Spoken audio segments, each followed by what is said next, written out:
And we're live. Hello, everyone. Welcome. It is Monday night. It is time for revolutionary change. I'm Jen Perelman. I'm Peter Hager. Good evening, Jen.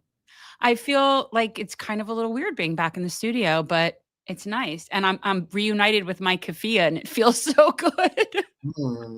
Well, it's a good outfit, but I was doing some videos before, so I'm wearing my Save Gaza, Silence is Betrayal, Save Gaza shirt. I'm wearing my alma mater shirt. So, oh, wow. At least I'm rocking some red. I mean, that's true. That's one of the four colors. But good to see you. Good to see everybody. We're starting a little slow tonight. Let's get that like button smashed. You know who, like RBN, they're live now. They go live at 7. I don't know if they do it every Monday, but they are tonight. So I'm just saying, like, other people are going live. It happens. That's true. Status Quo might be doing something. Other people might be doing something. No, I think Jordan's done. Okay. Well, maybe everybody will find their way here eventually. But you said you wanted to get the night started off on a happy note since we've got a lot of treachery that we have to talk about. I do. So for people who don't know, we follow Tig Hickey. And that is someone who Travers is desperately trying to get us to get on the show, who I would love to get on the show. But Tig is... We have time zone considerations here as a live show. So, but I do follow him on Instagram, and he posted this, and I just really liked it. And I just thought it made me smile. And I thought people should see this. So if this is the original boat that he started out on the Flotilla, for people who don't know, Tig is participating in the now 50 ship plus Flotilla. And he is on a boat of the Irish. There's some other people too, but there's this nice group of the Irishmen on this boat. So anyway, that's what this is. And I got the Instagram, and I thought it was cute. We love the Irish. We do. Do you want me to do it? Well, I don't know which one it is. I can't see which one it is. Vets to Gaza? Vets to Gaza. No. Vets to Gaza? I don't think so. That doesn't seem right. Vets to Gaza? I don't think so. I don't know which one it is. It was Did you send it to We're Colin? aboard the veterans boat. Oh. I asked. No, I didn't. So then we don't even have it. So never mind. Why didn't you send it to Colin? Because when I forward you something and I say, I think we should cover this, you always do that. So I've never then, after sending something to you, sent it to Colin. In fact, if we were to ask Colin, would you say that on average, like Peter and I, in terms of sending you stuff, we're like at 10-1, Peter? I don't know if I'm getting involved here. No, but seriously, don't you usually get stuff from Peter? Like you don't usually get stuff from me. Oh, okay. You can put it in the private chat here if you have it handy. Nobody's blaming Colin. Travers. I'm getting validation. No, I'm saying it. Well, actually, we could lead off with this. So let's lead off with it. We're aboard the veterans boat Awila, attached to the Global Samud Flotilla. We're just going through aid right now. This is a reminder that the objective of this flotilla is to establish a beachhead and a humanitarian aid corridor into Gaza. This is a 14-meter boat. There are larger ships in the fleet, but we want to establish the precedent that this is possible, so actually large-scale cargo ships can come in. So here we have 5 boxes of rice. That's 100 kilograms of rice. That's just rice. And in this box, we have baby formula.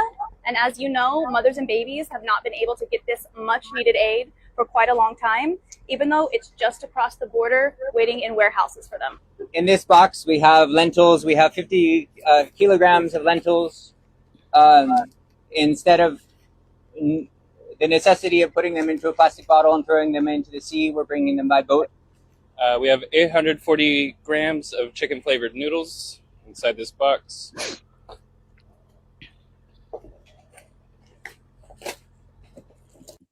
And just think, all of this food is being prevented from getting in there. Oh, yeah. Yeah. But this is why it's so important and why they're doing such an amazing job documenting everything.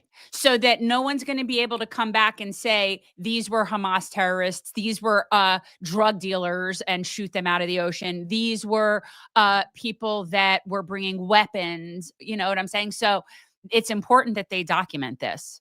Oh, yeah, absolutely. Gaza has been the home of skilled weavers since the 13th century. That's where the word Gaza comes from, gauze. We have a box full of gauzes here.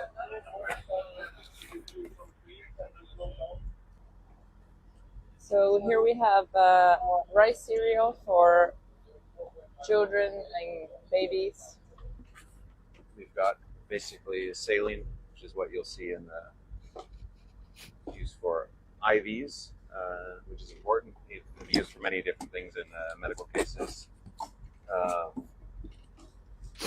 And here we have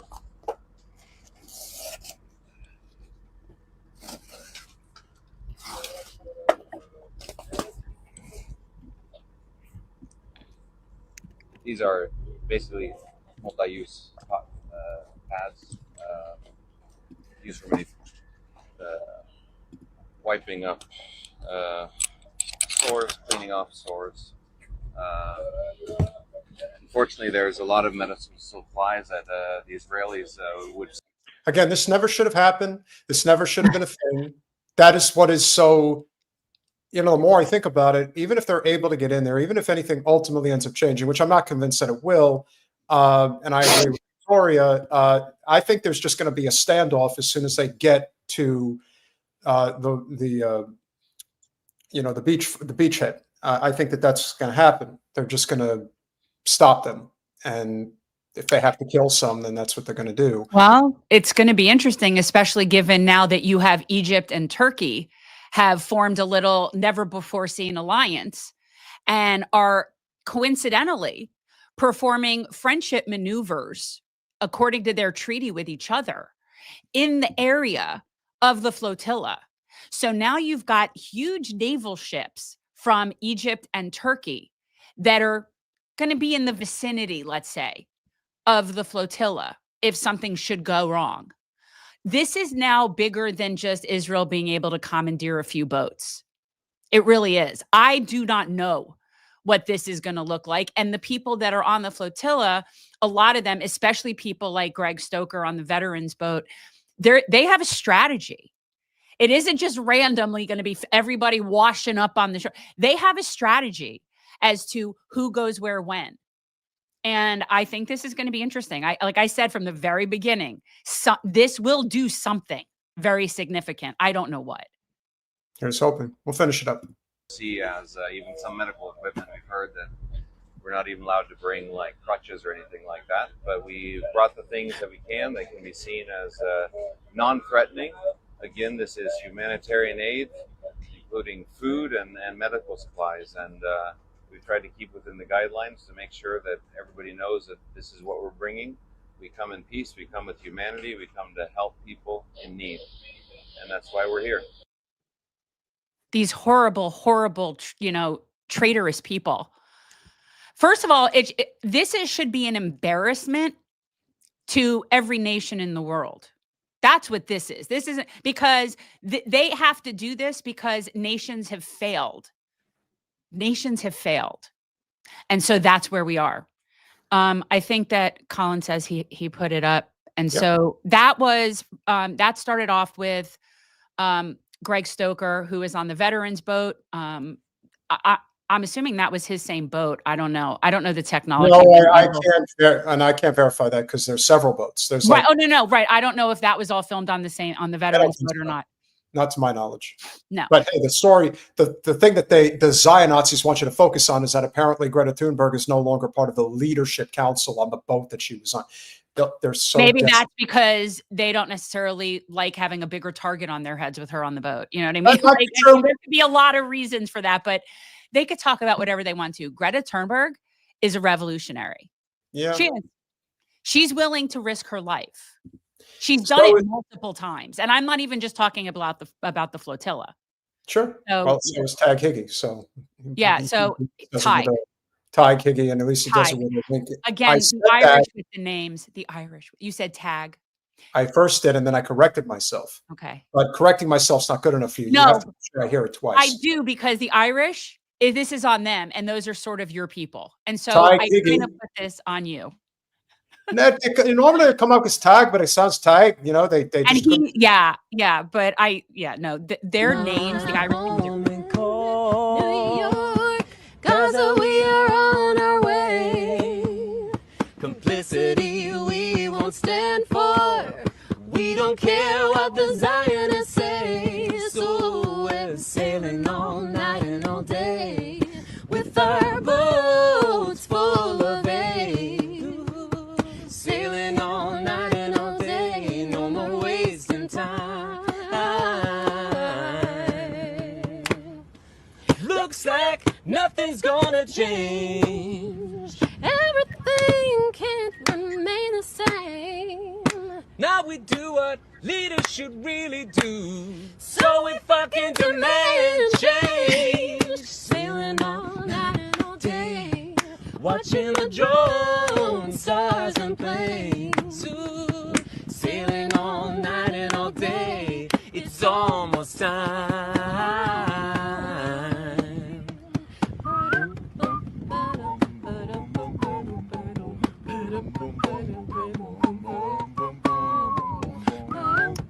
Love it.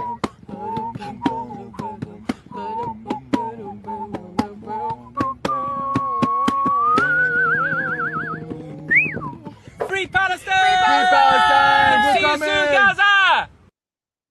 So that was the second clip from another boat in the flotilla. That's Tig Hickey. He's an Irish comic who has very bravely joined the flotilla. All of those people, all of those people are major revolutionary heroes. They just are. I am in awe. Seriously. As we say, you know, we all have a role to play and we all have something to do to try to liberate the Palestinian people if it is at all possible.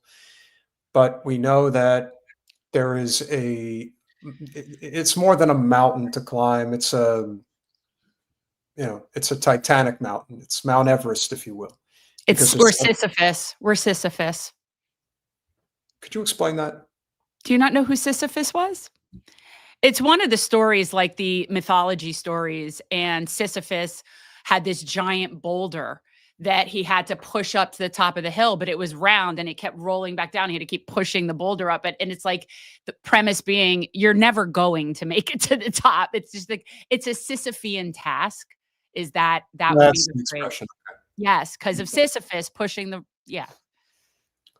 Well, one thing we have to always be mindful of when we're doing what we're doing is how much propaganda gets thrown our way on the one hand. And then on the other hand, we also have to deal with censorship. And we have been censored significantly ever since we made a conscious decision about where we were going to take this channel. We were climbing up that mountain for a long time. And even now, when we have gotten ourselves to a favorable position, as of right now, we are at 58,562 subscribers. It's just, again, crazy how much it's grown. But at the same time, we know that at any one moment, we can get 2 clips that will combine between 25 and 30,000 views. And then the next thing you know, our live stream shorts in terms of viewership, clips will short. And one of the things that I was planning on doing, which I thought was kind of like the hallmark topic that I was talking about on Saturday, was about the clip from The Guardian regarding the Israelis in Tel Aviv and what they thought about what was going on in Gaza. And of course, as we saw, they are just inhuman slime, and that shouldn't surprise anybody. What became the problem is that when we attempted to upload the clip, which was going to drop, I believe, tomorrow, they flagged it and says we can't play it. And not only that, we got copyrighted. Then on top of everything else, they pulled the live stream from Saturday, a live stream that was doing pretty good numbers. And then all of a sudden, rip the rug out from under you. Say you can't even play your live stream. That's over. So. Can I say fuck The Guardian then? Sure. That's how I feel right now. The good news is the clip that I am going to play you, since they really want to fuck with us, and I don't take that lying down. This did not come directly from The Guardian, but it is a topic of conversation that is very reminiscent. Colin, can I have that clip, please?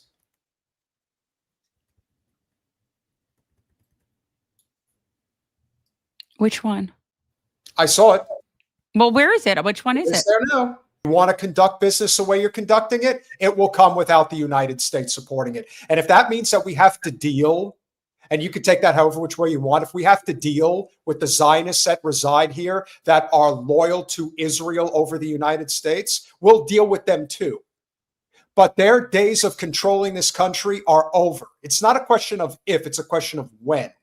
There is no coming back from this. And the more we continue to do these things, remember, it's the tool. I brought this up specifically because the tools of the wicked and the evil, one of the biggest tools they use is censorship, because they can't stand on their own merits. They know they can't.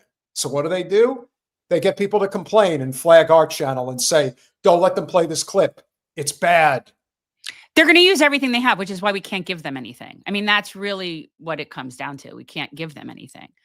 But yeah, it's now when we talk about the systemic takeover that we're dealing with here on stateside, we have obviously seen the lengths that the corporate infrastructure will go to in order to suppress the message that we were trying to get out there all the way back in 2015, 2016 with Bernie Sanders. And Colin, if you can cue up that Instagram post that I sent over to you.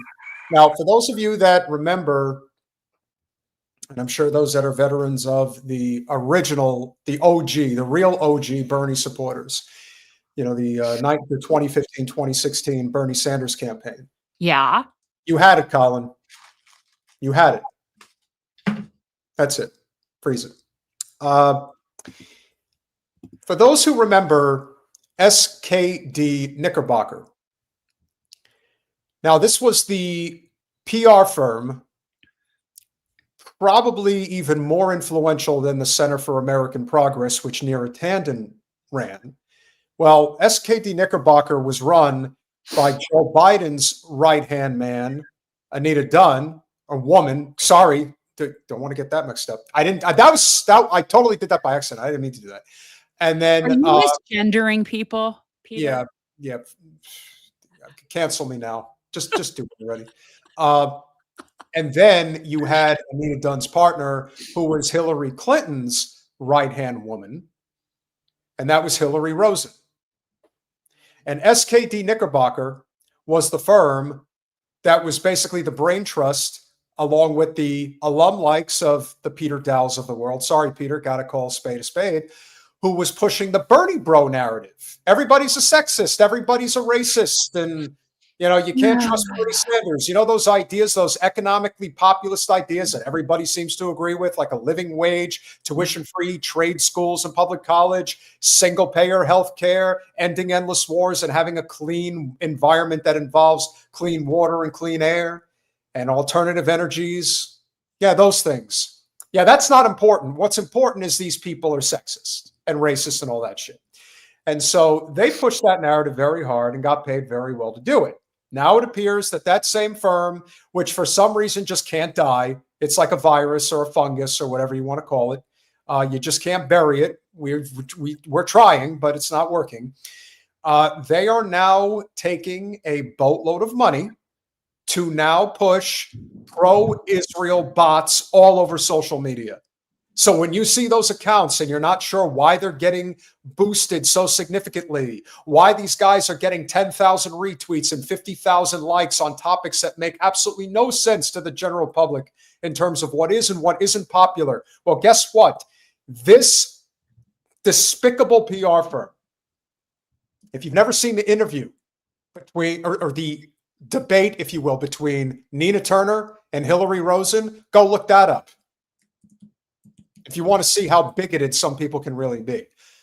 But Colin, if you can scroll in so that I can read this a little bit.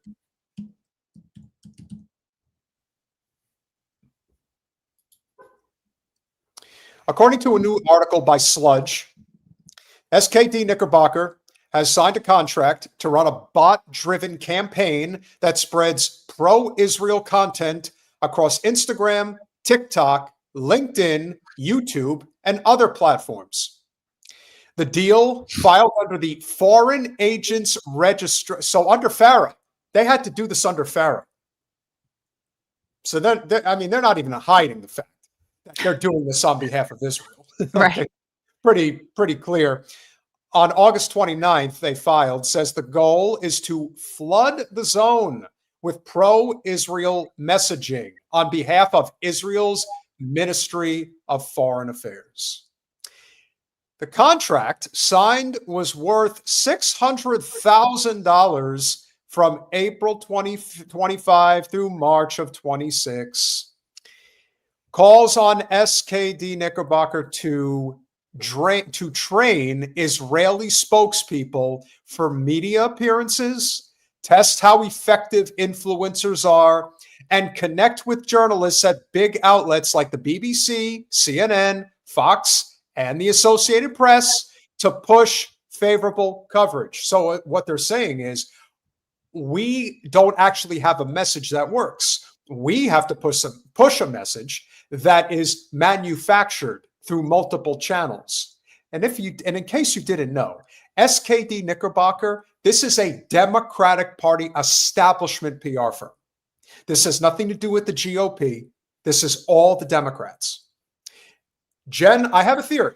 I am thinking that part of the reason they're doing this is because they now are realizing that 80 to 85% of their congressional candidates that are running for federal office next year, they're all hook, line, and sinkered by the Israel lobby. And they're going to have to figure out how to sell that to the general public when they're so sure that they're going to win in the midterms next year. Just a thought. Yeah, I mean, this has been going on a really long time. And to be clear, if you went back to the beginning of the show, there are certain people that I've always claimed have to pay for support. Right? Like, I actually think the K-Hive is not real. I don't. I think it's a bunch of people from that sorority and they hired a lot of bots. I think that there's a lot of things, a lot of channels that I think have followings that are in this vein. And I remember we talked about this the other day when I went to the first March for Palestine, which was November 4th in 23. And we had like close to 500,000 people there. And then the following week or whenever, soon thereafter, the pro-Israel Zios had a similar, they tried to have a similar event, but they had to pay people and bus people and pay for them to come. And this has always been the case. This is how it works. They have the money. We have the people. So they have to spend their money to try to buy people. And that's what we're constantly fighting. According to Sludge, this kind of bot-based effort is not new. In 2024, an Al Jazeera investigation revealed pro-Israel superbots targeting pro-Palestine. If you will, Colin, please. No? There you go. Pro-Palestine accounts by rapidly replying with counter messages and boosting pro-Israel narratives. These bots, powered by AI and large language models, can mimic real users and operate 24/7. So that's also something else you have to keep in mind. It's not just the paid bots that work in these firms and put these messages out there by hand. They now have the ability to create AI accounts to mimic human behavior and push the pro-Israel, anti-Palestine narrative. So that should come as no surprise to anybody as far as I'm concerned. No, this is what they do. This is there's a reason they've been doing Hasbara since the beginning of their days. People I don't think really understand how deep the history goes in terms of the Zionist propaganda. But I mean, this goes on to before they were a state in 48. They had actual teams of propagandists and people that they brought in to sell this. So why would it be different now? They've had to be selling it the whole time. Well, unknown. What's a super bot? No, like a super predator. These are super. Or a super delegate. Super delegate. Yeah, very, very good point. Earlier this year, SKD Knickerbocker officially registered as a foreign agent for Israel. Boy, did that go under the radar. No one heard about that. I didn't hear about that. So that's new. Guys, don't vote for the Democratic Party, please. Seriously. Let him die. Let him go. Just let them go. Let 'em They're go. ready to. They are ready to fall off that. They're ready to fall off that mountain if they ever They're were. so bad. The firm disclosed out. It's how okay. So here's the real kicker. This is the only foreign government that SKD Knickerbocker works on behalf of. So keep that in mind as well. That's how. Hey, like I said, let's just get them. Let's back them into a corner and get them all. Let's knock them out.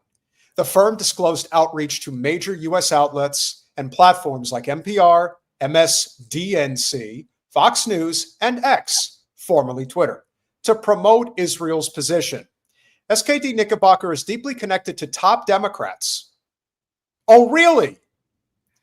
Its co-founder, Anita Dunn, who has worked back and forth between the firm and the White House before becoming a Biden-Harris advisor, Justin Goodman, Mike Morey, Josh Isaac, right? Remember these names, guys, or screen capture them, please. Our former top aides to Senate Majority Leader Chucky the Shoom. Other leaders include Hillary Rosen, a regular Democratic spokesperson, and CEO Doug Thornell, who previously worked at the DCCC and DNC. Have you spotted any bots or suspicious accounts across spreading a particular talking point? I think so. I think there's plenty of stories that we've seen. Are there any other slides, Colin? Tony D is asking Kamala has a sorority. Kamala went to an HBCU. I mean, I think she went to Howard, right? Yes, that's correct. And she was in one of the big one of the black sororities that are there that have a very big national presence. I mean, the Greek system is the Greek system, and regardless of color, that's what they do.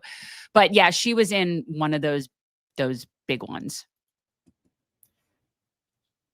For a long time, I think people wondered just how effective this messaging was, just how much they were able to get away with what they got away with. Were people really that eager for Hillary? Were they that eager for Biden? Were they that eager for Buttigieg? Were they that eager for Klobuchar? Were they that eager for Harris? No. Will they be that eager for Newsom? Will they be that eager for Shapiro? Will they be that eager for Whitmer? Will they be that eager for Pritzker? And I can go on and on. But the answer would always be no, because none of those people have a snowball's chance in hell of going anywhere.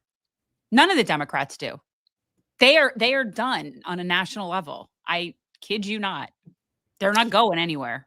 The only reason why the Republicans are safer than the Democrats is because the Republicans have a brand. Now, that brand is significantly shifting by the day. And you know what the sad truth is, Jen?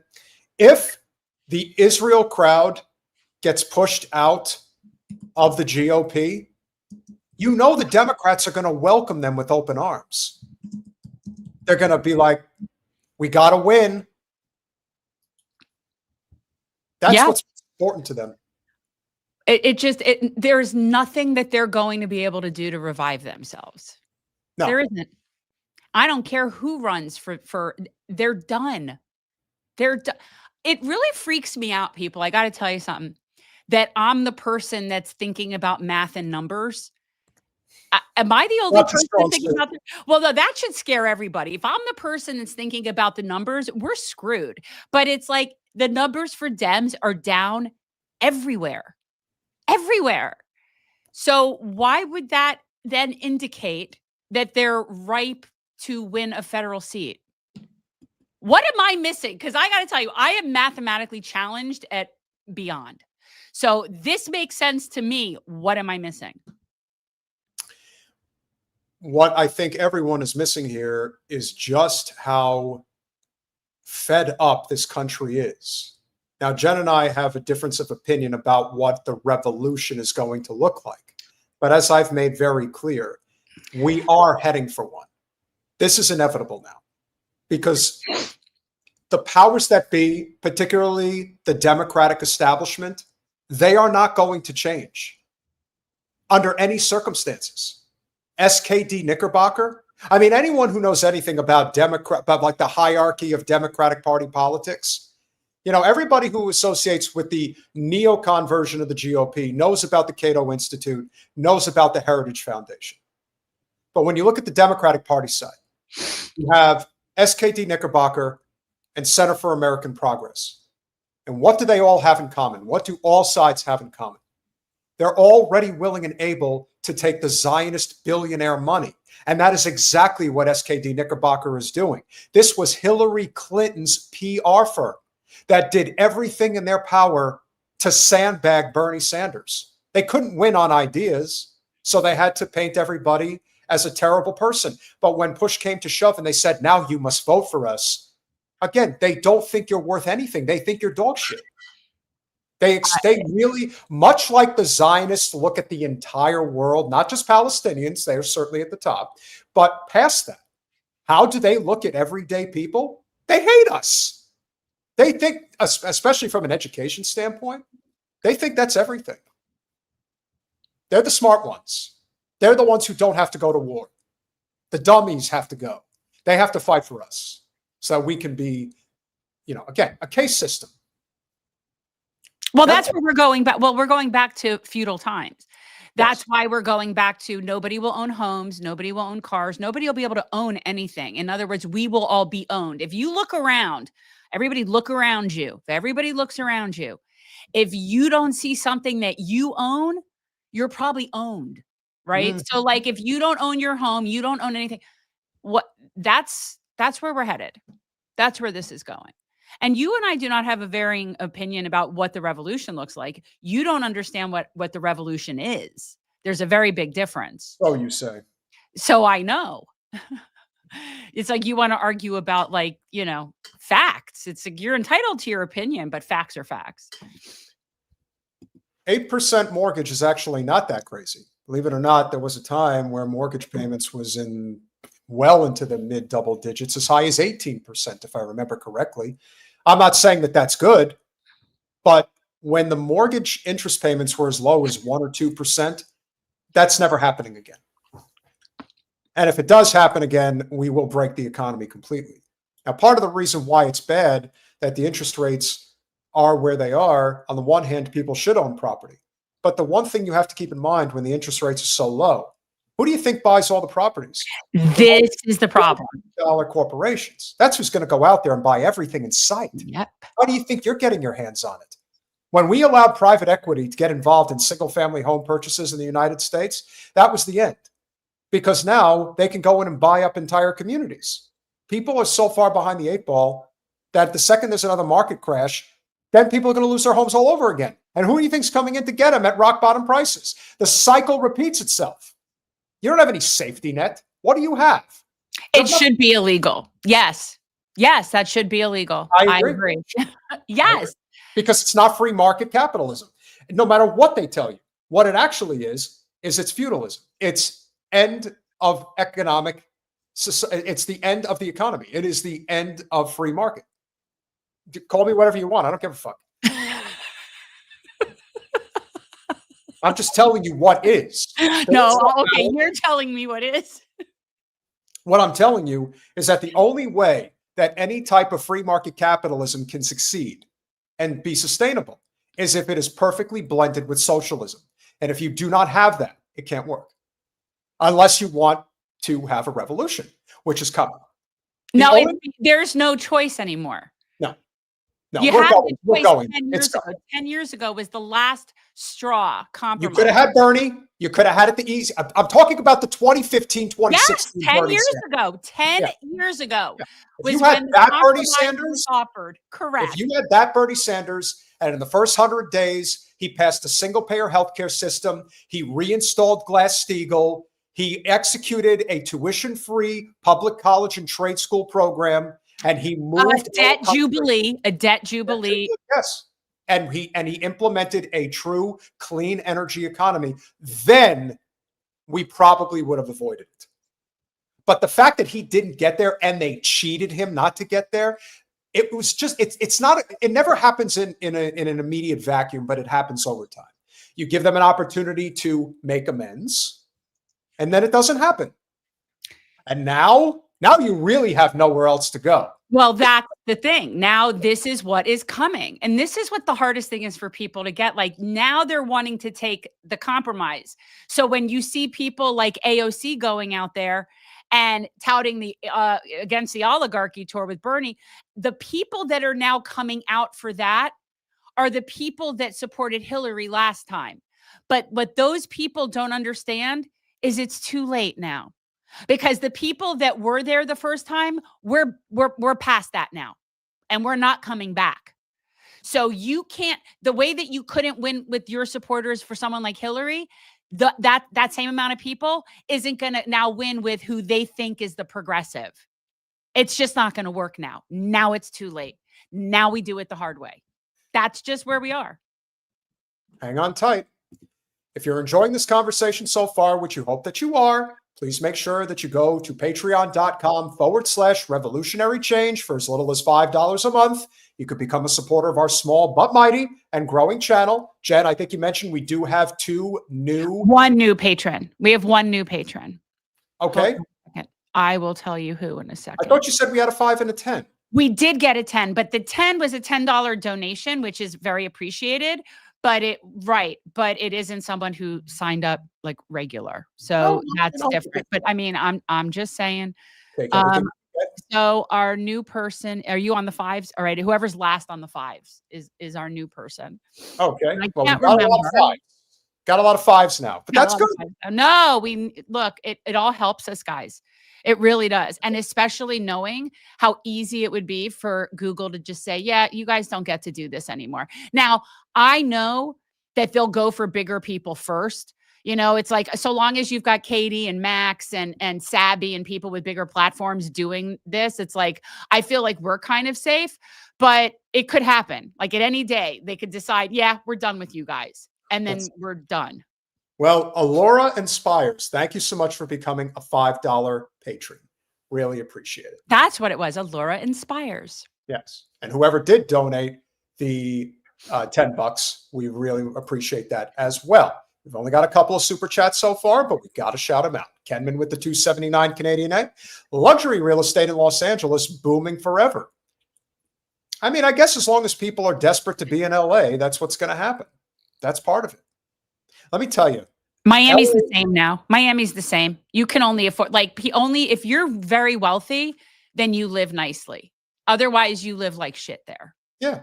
Well, you go into some of these extremely gentrified neighborhoods. I mean, you go into a place like Whittier, even parts of Inglewood. It's incredible what they've done. The way that they've just, you either have some money to spend or you're in the hood. Like that's what's happened. LA is there's a lot of problems with a lot of cities, but LA is a bad one in particular. And LA's got some great neighborhoods, but let me tell you, the last time I was there, wealthy people, you have to have a lot of money. Like Marina Del Rey, if you want to live in a really good LA neighborhood like Marina Del Rey, you got to have a lot of money. There is no way you could try to live like a pauper if you want and be in a safe community, but I can assure you, knowing those prices, you better be rolling in the dough, baby. JG 1982, always a pleasure. Thank you for the $5. FDR saved capitalism by balancing it with socialism. That is correct. That is what he did. But he got called a commie, and everyone thought it was a bad idea. And all he really did was throw some crumbs just in order to ward off the pitchforks. That is what he did. He did ward off the pitchforks. It worked long enough that it could be avoided. But I'm sure there was look, we were not alive then. We only know what we saw on paper. What I am sure of is that there was a lot of waste, fraud, and abuse within those systems. And there were so many things that could have been done that were not done. And while I think that FDR definitely did a lot of things to help people in times of desperate need, the system was always going to revert back to its old habits. Now, granted, it took about a generation for that to start happening, but it also took the assassination of a president to firmly cement that, yes, we're going to go back to the way things were. And little by little, it's just gotten worse and worse. Brad League, thank you so much for the $5 super sticker. Appreciate you. I believe Brad is new. It's great to have you here, brother. You know, we obviously like to shout out everybody. We know who our regulars are that have been with us for a long time, but we also know that our channel is growing at a pace where I am confident in saying Jen will probably live long enough to see us get the plaque. I don't know. I don't know. I look great for 75, don't I? I didn't think you were that old, Jen, but hey. I'm old. Like, you're talking about FDR. You're like, we weren't born. I'm like, how do you know? I look great for my age. 58,580. We're closing in on 60,000 subscribers. I know from Jen's perspective that, I mean, if you just look at the dates, we have almost tripled our subscribers in about 3 or 4 months. It's crazy. I know, which that's why I'm waiting for the other shoe to drop. Like, I just can't. Yeah, that's why I'm so. I'm just, it could at any moment Google be like, yeah, we don't like you. We're going to get rid of you. Well, that's why I say that the second this channel has any real money coming in, you just got to invest it in some of that land. Like, that's what you got to do. You cannot sit on it. You just got to grab it and be like, okay, I know this can end at any moment. So I just got to make sure I have a plan in terms of what I'm going to do if we're fortunate enough to get there, even if it's for a brief period of time. Look, I don't, look, I'm happy to pay everybody, but we're not anywhere near where I would take a paycheck. We're just not. So, we trudge along. No, we're stacking, we're stacking the bank account. No, you make it sound like it's just piling up in there, and it isn't. No, you know what I mean? Like, we only recently have gotten to a place where anything is really left over after paying our people. I'm not familiar with Kick. We are familiar with Rumble. We do have a Rumble account. I don't know how much traction is there. I believe that Colin would be, if you either want to put it in the chat or let us know if we do any type of real activity over at Rumble. I don't know if there's anything in particular that we would need to do in order to boost that up. But that is why we have our Patreon. I mean, it's, we can do what we can do. There is 5 to 10 live viewers is usually what we get. So we're not really getting anybody over there, but that's okay. I mean, as I said, I think Jen is probably right. If they're going to crack down on channels, especially those that are left populist, there are several that are bigger than ours. Several that we are going to cross-collaborate with on our 5th anniversary. We're not saying who. You'll just have to tune in. You don't know all the who. I don't know all the. Even I don't know. Jen's been planning this out. She might surprise me with somebody even I. Although, did you reach out to who I said to earlier? That's a no. That's a no. Not a no. I'm thinking about who you said to reach out to earlier. Osiris. Yes. Oh, and he's confirmed. Oh. See, nice to not let me know. Rachel Osiris, 8:30. Did you get him for 8:30? Yes, I did. Thank you. Rachel Osiris, 8:30. Okay. Do you know who makes me happy. Do you know who we got for 8 p.m. Eastern Standard Time tonight? I do. But I also know who we have for 8 p.m. then. I know a lot of it. Jen, we are lucky because we don't get so many famous people that have a target on their back, literally from the IDF. But we're always glad. You say literally. That's when we know you're a millennial. That's when I know you're a millennial right there because of that crap. Much like Candace Owens, our current guest is probably in a bunker somewhere, having to protect himself because the Jews are coming to get him. And we want to make sure he lives long enough to continue doing the great content that he does. He is not only a great content creator, he is also a friend, and he's always welcome here, and we love him. Rathbone, welcome back, baby, to Revolution. Thank you. What's up, you guys? It's a pleasure to be here, and I'm glad that you acknowledge that we are indeed friends. And I wanted to say I've been streaming your content a lot. I've been really loving what you guys do, and I wish you all the success.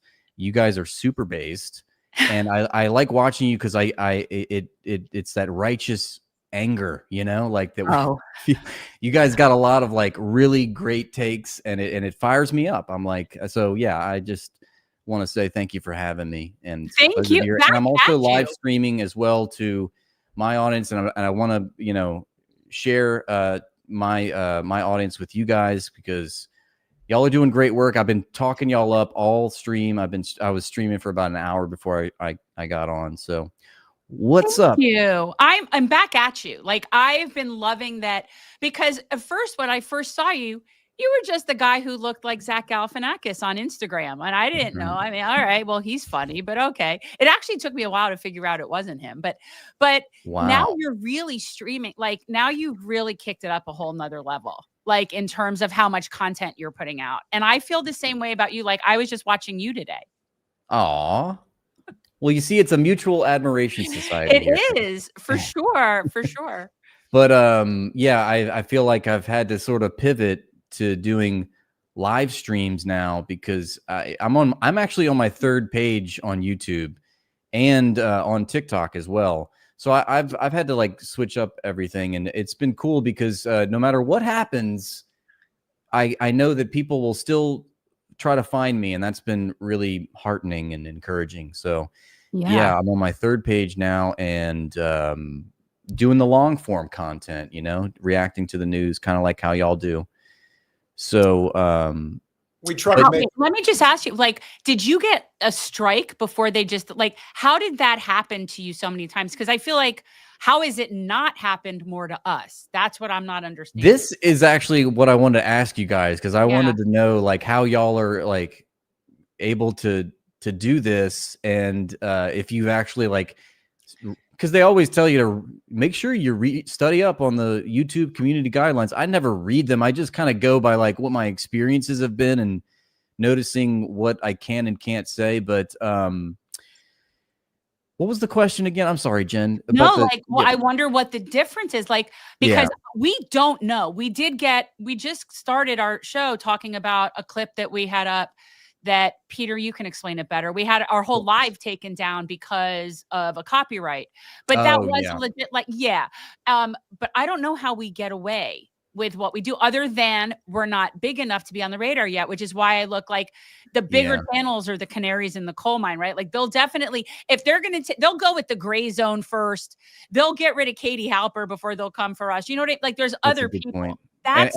I certainly have noticed that as the channel, as my page has grown, there's definitely a bigger target, you know, on your back as we continue to grow. So it's definitely something to be mindful of. But I've gotten the same things happen in my streams where I'll get a copyright.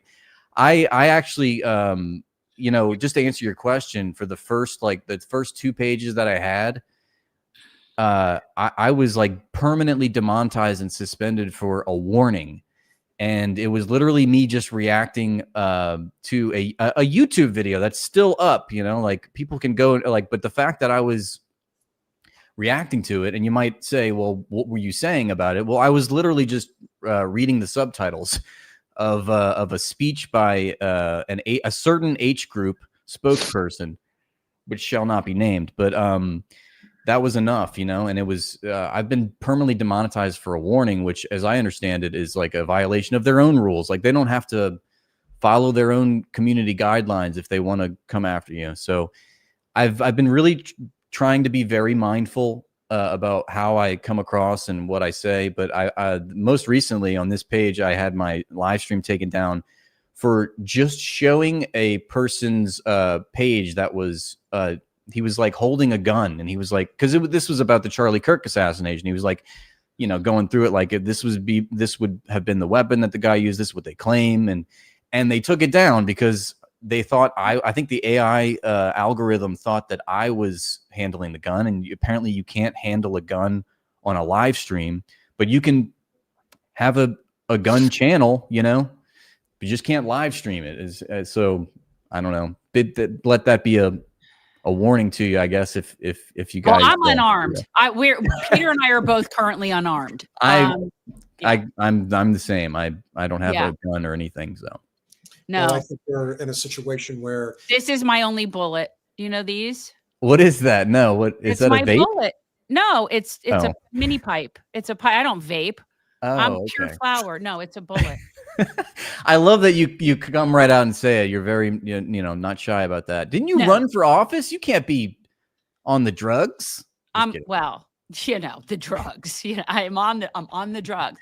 Yeah, Right. twice ran for office on the drugs. Well, actually, no. Just to be serious, no, I know that's not really a drug. I don't consider weed a drug. No. I mean, I smoke on stream, and apparently that's okay as well. I always smoke on stream. I don't do it with guests because you never know. Like I think it's not as professional when it's just Peter and I. And then there are some people that I will smoke, like just because we just know them or whatever. But I just never know, so I don't be presumptuous. Peter's a complete stoner. You can see it in his eyes. Oh, I could only wish. No, I have to stay on alert at all times, but I don't drink, and neither do I. Narcotics. Yeah. What I do is try to stay focused on these key issues that we've been talking about. And I even said on the stream on Saturday, I'm like, yeah, there's things that we could talk about. There's key issues that are important that we could focus on. But until we deal with this virus that is the Israel lobby and its complete takeover, systemic takeover of our country, there is nothing else. Like, this is our fight. And we know it's our fight because if we talk about it, like I did on Saturday, addressing the clip from The Guardian pertaining to the Israelis in Tel Aviv, who still think that these children are guilty and that killing 500,000 of them is not enough. Mm-hmm. I'm sorry, but I'm going to talk about it. And if you're going to flag our channel as a result of talking about it, well, that's okay, because we're not doing this for a career. We're doing this because we have a mission and we're trying to see it through. We know it's not easy, but I'm telling you, there is a shift happening. And I do think Charlie's assassination has accelerated in a direction that I don't even think the people who were in charge thought it was going to happen as a result. Can we stop calling it an assassination? Can I request that we stop calling it an assassination? What should we call it? Murder. Why is he assassinated? Who the fuck is he that he's assassinated? You had the legislator from what was that?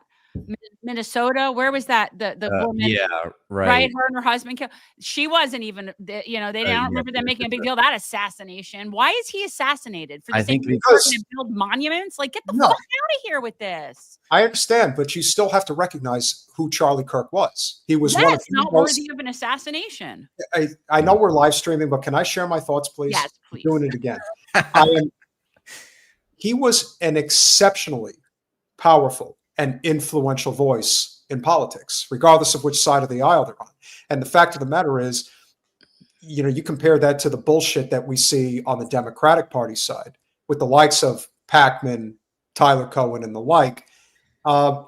Charlie had real power and he had real influence, and he was very good at what he did. Mm-hmm.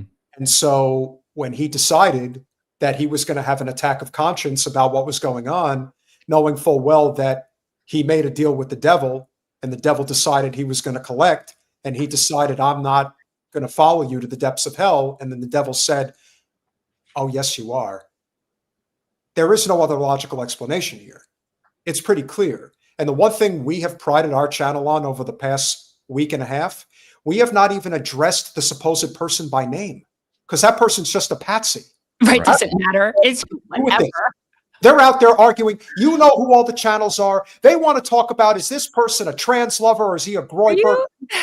If you're talking about that shit, then you don't actually give a fuck about this country at all. The only thing you care about is how many clicks you can get on your channel.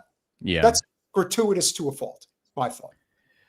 Well, I don't know how I can follow any of those comments because I agree 1000%. I think Charlie Kirk had become a liability and he needed to be removed according to the Israeli doctrine. And I sympathize with Jen's points. Like, he's unworthy of that word, but at the same time, I completely agree, Peter. He was very talented, at what he was doing, which was dividing people with, incendiary rhetoric to serve those in charge.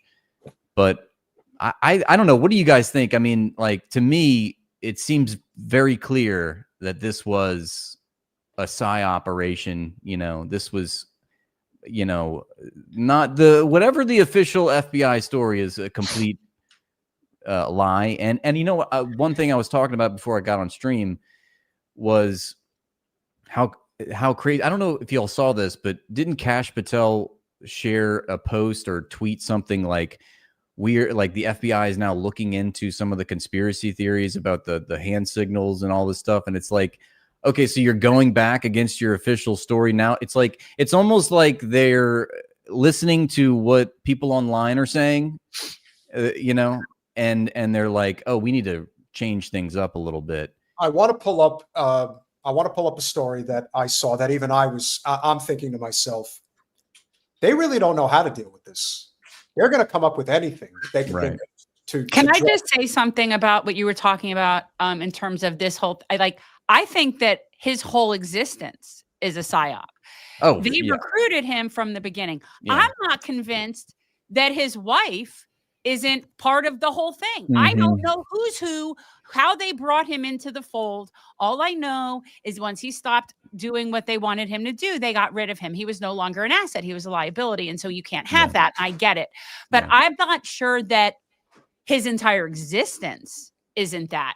So, you know, I don't know what would this is just part of that story. Yeah. The thing about her that I find suspicious is that she had 5 years on him.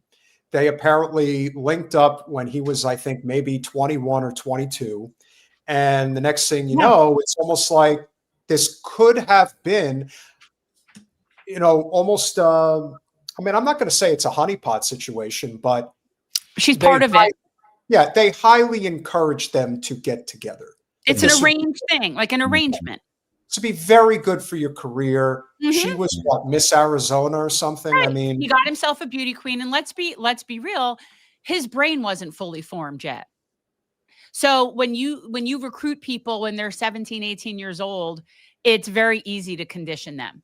This is grooming. And could she have been part of it? Who the hell knows? I want to be very clear. You know, the thing that brought you to our attention was the Palestinian people have human rights. You have a talent. You have an ability to create content that draws people in on a critical issue. Charlie was a talent. Yeah. He was a grifting talent, yeah, but he was a talent nonetheless. He was good at what he did. I look at a lot of these other people that do it, and they're a joke. The reason that they get where they get is because they're willing to play ball and they're on the corporate algorithm. Now, Charlie's on that too, but he's also somebody who had talent. So they knew that funding him, prepping him up. I went to one of his events in Tampa. I mean, the Turning Point USA conventions, that is a big, it's no different than going to an RNC or DNC convention. Right. It's like RNC Junior. It's like Nick Jr. It's RNC Junior.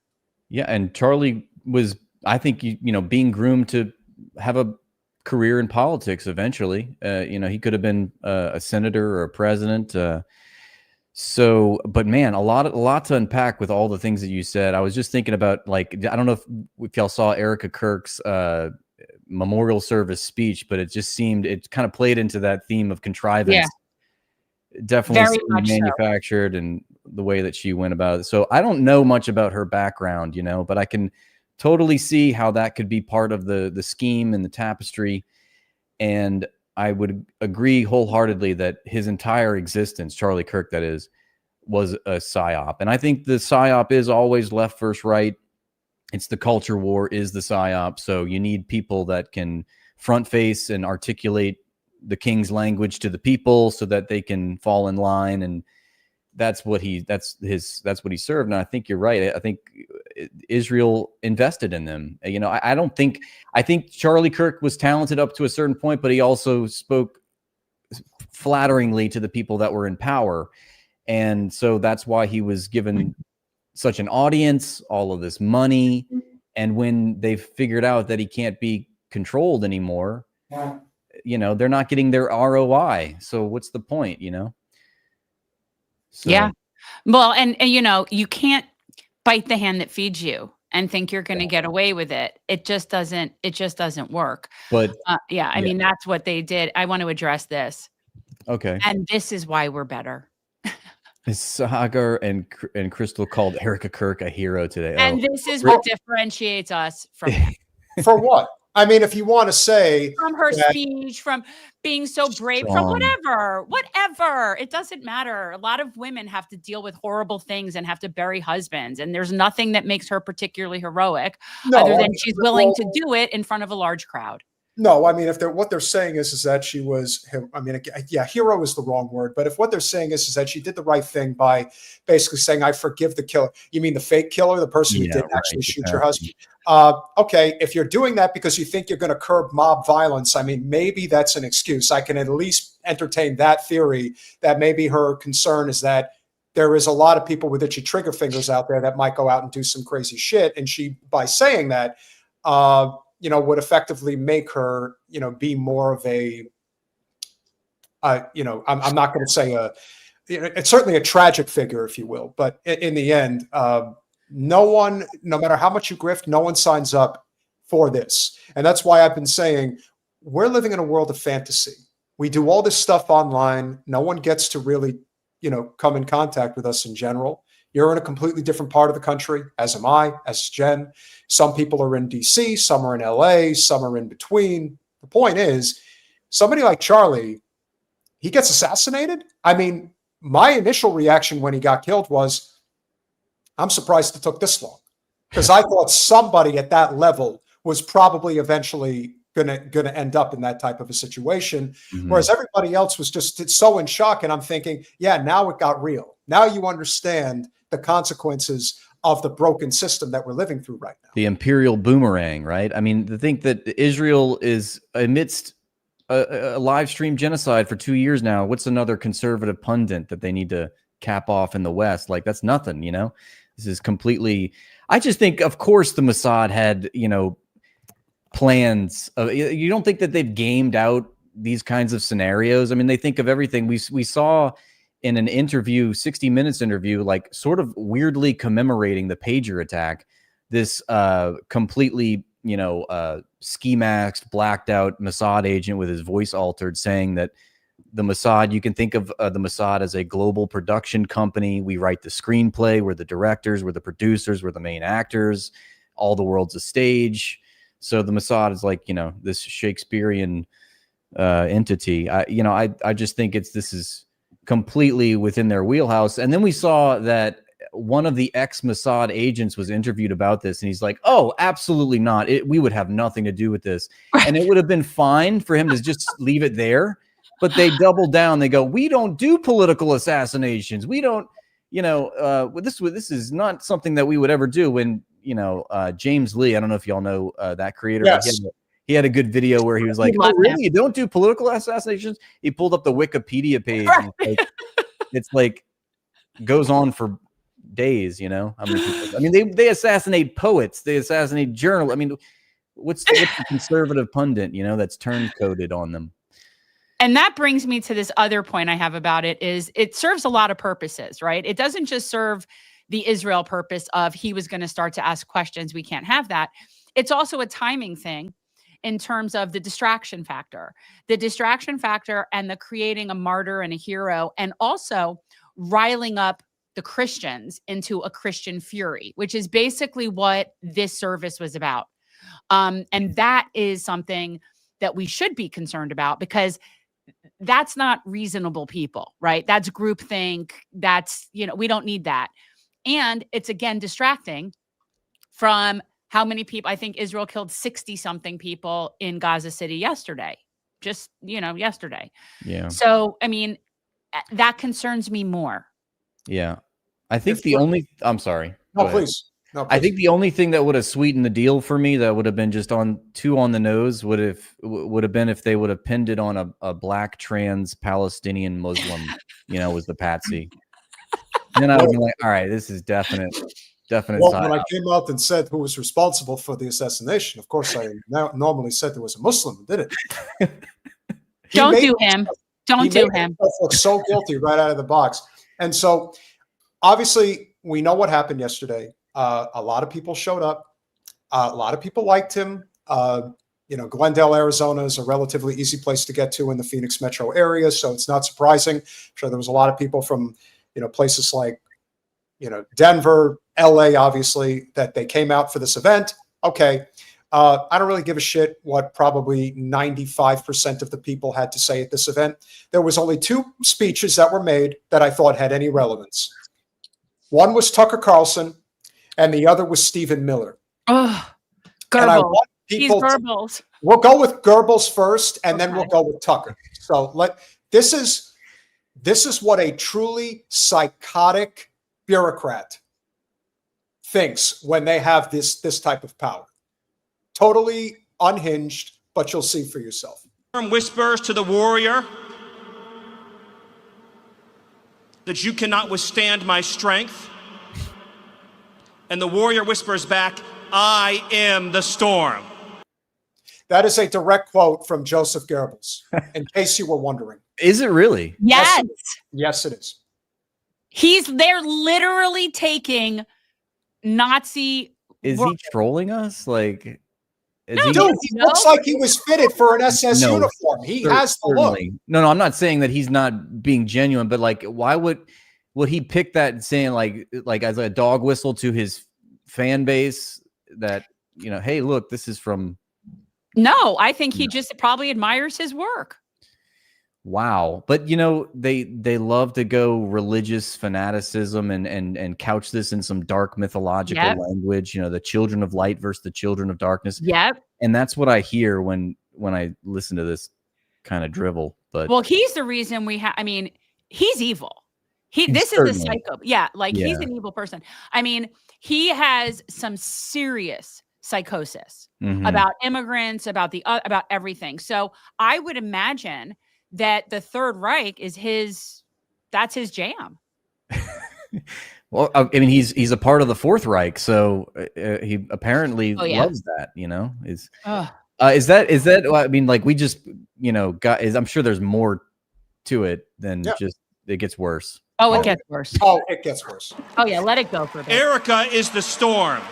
Oh God. We are the storm.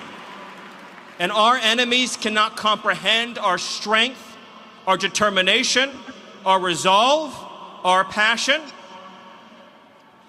Our lineage and our legacy hails back to Athens, to Rome, to Philadelphia, to Monticello. Our ancestors built the cities. They produced the art and architecture. That's not true. Yeah. Oh, it's absurd.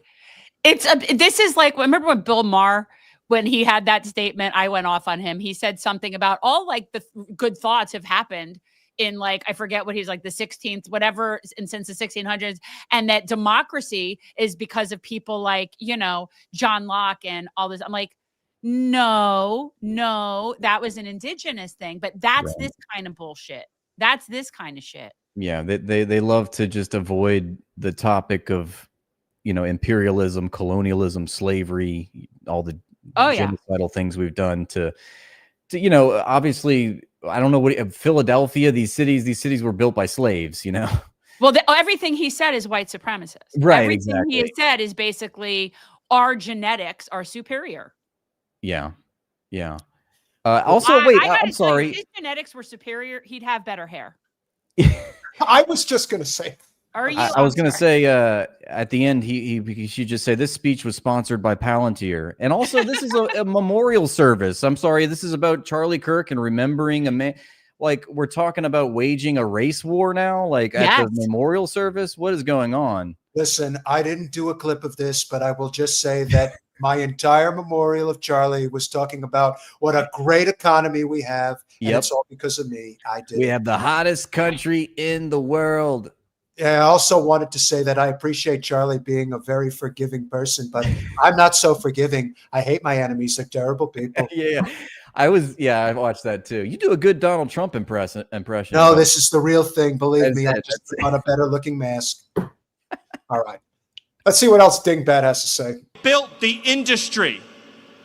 Erica stands on the shoulders of thousands of years of warriors, of women who raised up families, raised up city, raised up industry, raised up civilization, who pulled us out of the caves and the darkness into the light. Oh my God. He had to have plagiarized this, right? Like he probably just grabbed a bunch of shit. Well, first of all, you're assuming he plagiarized it, which I would think. Well, I mean, certainly the Goebbels part, but most of these people don't write their own stuff, right? So whoever his comms speech people are, whoever it is, somebody wrote this for him under his direction.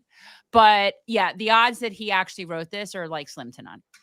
Commandant Miller, thank you, Commandant. Yeah. Oh yeah. I mean, this is the light will defeat the dark. Oh my We God. will prevail over the forces of wickedness and evil. They cannot imagine what they have awakened. They cannot conceive of the army that they have arisen in all of us. Because we stand for what is good, what is virtuous, what is noble. And to those trying to incite violence against us, those trying to foment hatred against us, what do you have? You have nothing. You are Israel lobby? nothing. Like, is he talking to Israel? I don't understand. Well, it's so funny because I hear it and I think yes, but it's just the inverse. You know what I'm saying? Like if he were on our team, this would be exactly what I would want somebody to be saying. It's just he's so freaking delusional, and I don't think he really. See, again, we had this when I talked about Laura Loomer. These people don't truly understand rage because they don't understand love, and you can't truly understand rage when you don't. So that's what makes people like me infinitely more dangerous than people like him, because he can't fathom what that feels like. That's what I know. Yeah, I mean, it's written on his face. There probably isn't anybody in the Trump administration that is more genocidal in how they feel about the Palestinian people than this man speaking right now. And I don't think I've seen newborn babies with cheeks that supple. Look at that pinhead. Look how shiny he is. So shiny. He's supposed to instill fear in people? I don't think so. I kind of want to, I think April said it best. That's head. It is scripted. shiny. We'll finish it up. You are wickedness, you are jealousy, you are envy, you are hatred. You are nothing. You can build nothing. You can produce nothing. You can create nothing. We are the ones who build. We are the ones who create. Wow, we are the ones who lift up humanity. You thought you could kill Charlie Kirk? You have made him immortal. You have immortalized Charlie Kirk. And now millions will carry on his legacy. Inciting people into a race war is exactly what you'd expect from a Charlie Kirk funeral service. Exactly. Was that insane? You hadn't heard that. No, I hadn't. And I streamed this yesterday, but I didn't get that speech. I just saw Donald Trump's like tirade, which went on for hours, it seemed like, of him talking about himself. But man, you have it all with this, you know? Some scary shit. That's some scary. Yeah. He's an evil guy, and the more they project, the more it appears that the guilt shows on their face. We will immortalize Charlie Kirk. I mean, listen, the one thing that the two of you have in common is that you've done literal battle with these Zion Nazi psychopaths. And as Jen has pointed out, especially about Loomer, here's a person who right after his assassination says, I'm going to find all of you people. I'm going to track you down. Hey, Laura, didn't you send this tweet out like a week and a half ago saying that Charlie Kirk better watch himself because he's in a lot of trouble? It's like, my God, they're so transparent about their. It's the double standard. Yeah, here, it is. Of course. Well, of course, but I don't know if it was Laura Loomer, but some of those right-wing Twitter pages that are very popular are talking about how political violence has no place in America. But you go back in their history and you see it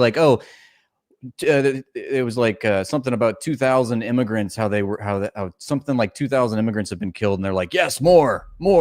So it's like, yeah, political violence is okay when it applies to the social groups that you find deplorable, Well, I've always said when people say that, whenever people say like, now is not the time for violence has no place, all of that stuff, That only comes from exceptionally privileged people. That doesn't come from anybody with any concept of reality, right? Like, and certainly not the majority of people who fall into generally either one oppressed group or another, or just the working poor. Like, that's most people. So yeah, I would say all evidence to the contrary. You cannot be the most violent empire to ever be on this planet, all around the world, be killing people left and right, and then have any like ground to say violence isn't the answer. Au contraire. Yeah, I would suggest violence is the only answer, because you don't allow us to have nonviolent resistance. See, so you reject nonviolent resistance. So this is where we're at. Yeah, we hear governors and senators say disavow political violence in the wake of the Charlie Kirk assassination, or murder, as you say, Jen. But yet there's pivoting and signing Javelin missiles. Exactly. The same people, you know? Yeah. You can't unsee it once you see that. And it's just complete hypocrisy. And this is what I find. And it's a lot like, look, when Josh Shapiro, his house got set on fire. Exactly. Right? That's exactly what I was thinking of. Right. And that, I'm not suggesting that's okay. It is not okay. Now, I do agree with pots and pans at all hours of the night. That I am on board with in public spaces, so that they don't have a moment's peace. But arson is no. But how dare he sit there and be so fucking self-righteous about violence when he was signing missile bombs or whatever to against Russians.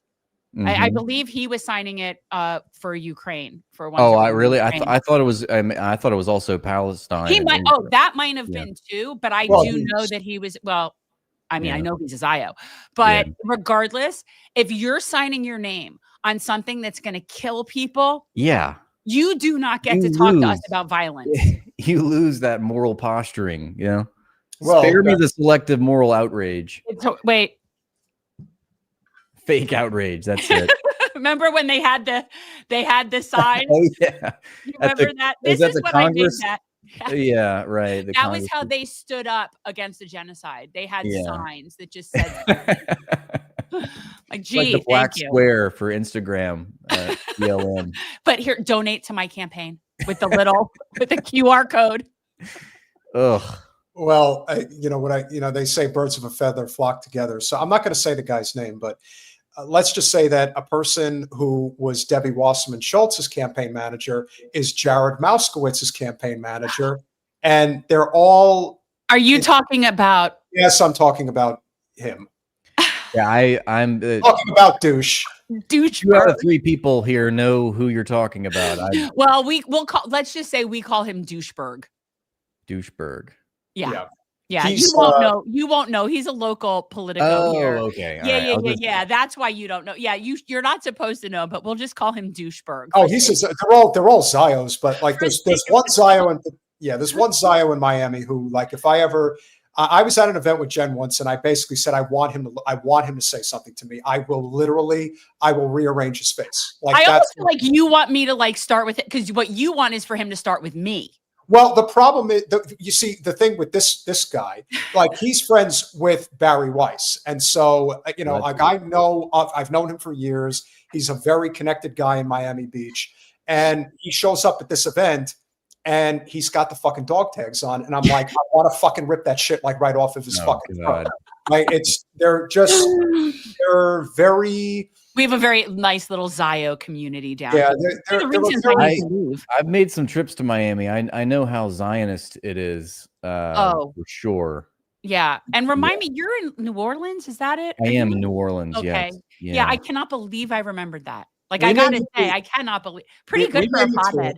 Yeah, we may need to get in touch, because I'm thinking about it. I am a Giants fan. You're probably a Saints fan. We're both having a really terrible year right now, but I am in the Panhandle. I'm about 4 hours away, and I've been thinking about, maybe coming to a game. And he wants to go to the Giants game. I got an extra room for you if you decide to do so. When is the Giants? Do not tempt him with accommodations. He'll never leave. That's not true. Peter, maybe for one time. We got gumbo. Have you ever been to New Orleans? Of course, I've been there once, but the food is great. Absolutely.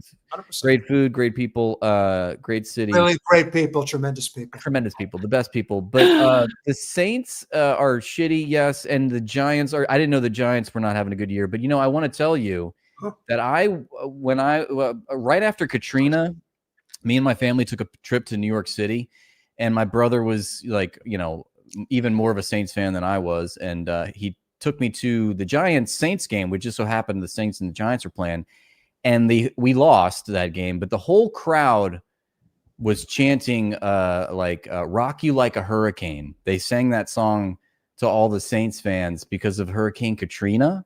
Right. And so ever since then, I've had a boiling, deep-seated hatred for all Giants fans. That's really bad. Yeah, that's really bad. Really, I laughed it off, but clearly this was at Giant. This was at the Meadowlands. Yeah, it was in New Jersey. Yeah, yeah. I remember one time, Peter. That's like Eagles Patriot level shit. Yeah, there. Well, yeah. So no, you do not get to hate on Philadelphia after me hearing that about your fans. No, listen. There was a time that I was at a Giants Eagles game. If I remember correctly, it was the game where we blew a 3-touchdown lead in the fourth quarter, and then Deshaun Jackson, when he did the dance into the end zone, he ran across the line, then stepped over. Remember that? Anyway, what they did was when they were putting up "We Hate the Eagles" up on the big billboard, they showed clips of Rocky getting beat by Clubber Lang, and I'm thinking, you're trying to get people to root for the Eagles is essentially what you're doing here. Rocky is off limits. You're not. If you want to hate on Philly, there's reasons to do it, but that's not one of them. That's actually why people like Philly. So right. I thought it was in very poor taste. Even as a Giants fan, I'm not. Yeah. We're not. And Eagles fans are the worst, I hear. But Jets fans are much worse. But look, we're all having a bad year.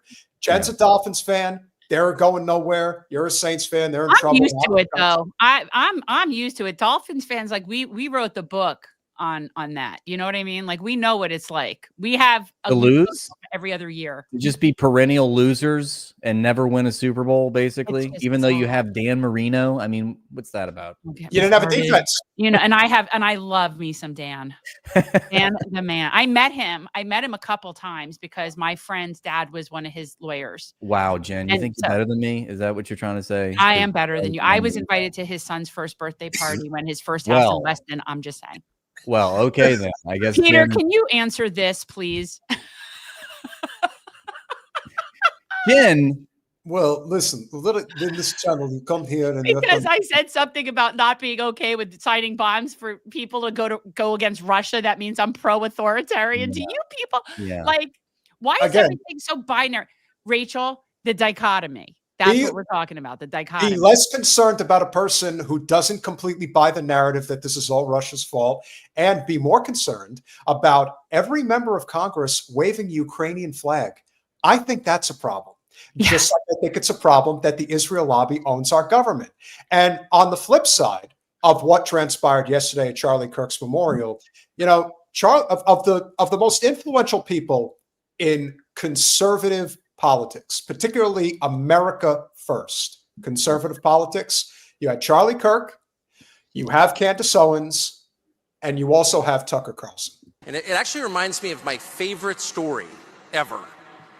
So it's about 2,000 years ago in Jerusalem, and Jesus shows up and he starts talking about the people in power, and he starts doing the worst thing that you can do, which is telling the truth about people, and they hate it.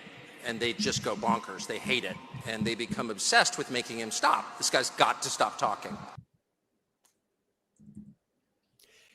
Jesus and the Roman Empire, Charlie Kirk speaking out of line against the Zionist empire. Right. He's drawing a historical analog there, which he's being a rather vague about it because he doesn't say who the people in power are. He just says Jesus was...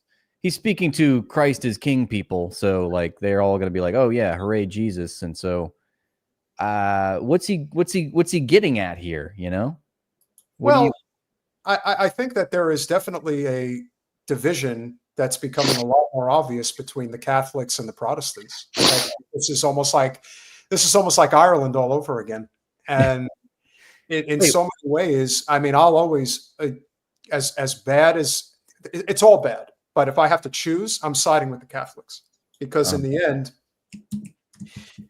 the feigning loyalty to a foreign nation and believing that Israel can do no wrong because somebody wrote in a Bible 100 years ago that Israel must be protected. I mean, the Schofield Bible. Yeah, I was about to say, when you said 100 years ago, I'm like, wait, what? And then I'm like, oh yeah, the Schofield version is the one that gives some sort of special consideration to Israel. Is that how I That's understand? what all the evangelicals do. Right. You know, I don't know if you've ever spoken with Casey Malone, but she's got a nice growing channel on YouTube. She is from Oklahoma, and she grew up in the John Hagee church. Like, she was in the full on into the evangelical Christian Zionist church. So she knows all about this and how, much like the Zios in Israel are indoctrinated from youth about Jewish supremacy, the same is true for those that grow up in the heartland and in the deep South that are in the evangelical Protestant church, where they are taught that Israel is the end-all be-all of your belief system. Like, Jesus can't come down to earth again unless we have all of the Jews go to Israel. It's this whole, again, it's religion. Does that play into like the rapture revenge fantasy that they have? I believe that's a big part of it. Yeah. Was Charlie Kirk Catholic? He was Christian Zionist, but my understanding, according to Candace Owens anyway, is that he was becoming very disillusioned with the evangelical church because of the fact that he saw, Israel for what it was. And his wife, Erica, was raised Catholic. And obviously the people that he's kept in his orbit were Catholic. And there have been photos that have been surfacing of Charlie going to Catholic Mass. So this is something that's been going around. And everybody knows that even though the Catholic Church has not officially denounced Israel, that they're not on board with what they're doing, but the evangelicals are. And that, I think, is a huge dividing line that we're faced with in this country. Tucker is a devout Catholic. He always has been. So this is very personal for him, understandably so. Do you think he's trying to take some parting shots, at Israel in this speech he's giving, or against, the monolithic Jews narrative? I don't know. Like, what you think? He knows the difference. He damn well knows the difference, because in his time, remember when he was talking with Ted Cruz recently? Oh yeah. And Ted Cruz was trying to accuse Tucker of being anti-Semitic, which is absurd. And as we all know, these Jews aren't even Semites, which is a whole other story.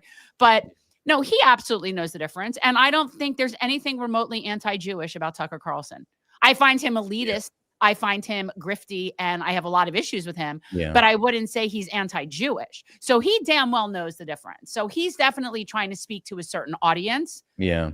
And that's like dog whistle shit. And I think he would probably share our perspective that Israel, was perhaps, without much evidence right now, but perhaps it's not far-fetched to, conclude that Israel might have been behind the demise of Charlie Kirk to some extent, and he's also on record of coming out after the assassination that Charlie Kirk was at odds with Israel and at that time. So I think we did a clip on when he went on what apparently was the day after he was summoned by Ackman to the Hamptons. Right. You could see it in his face. Like he was like, am I not pro-Israel enough for you? And I said immediately, you can never be pro-Israel enough. There's no such thing. No. Unless you're Ben Shapiro or something, where you just pledge fealty to Israel and your acknowledgement as an American is based on America's foreign policy towards Israel, Yeah. Just how long they think they can keep it up. Listen, when we finish this clip, we'll get to Bonfiglio, but it is amazing what people are willing to do for money, what they're willing to say, the sacrifices they're willing to make. They wear it on their face. It's so obvious. Yeah, I'm a grifting fuck. What do you want from me? I'm trying to get paid. It is what it is. But you can only get away with that for so long. As Lincoln said, and it's the best saying he ever had, and he had a lot of great ones. You can fool some of the people all the time. You can fool all the people some of the time. You cannot fool all of the people all of the time. And that's where we are. We're at that. Bob Marley, no? What was that? You thought that was I Bob thought that was Marley. Bob Marley, but no, maybe not. Fair enough. We'll finish it up. We've got to shut this guy up. And I can just sort of picture the scene in a lamplit room with a bunch of guys sitting around eating hummus, thinking about what do we do about this guy telling the truth about us. We must make him stop talking. And there's always one guy with the bright idea, and I can just hear him say, I've got an idea, why don't we just kill him? That'll shut him up. That'll fix the problem.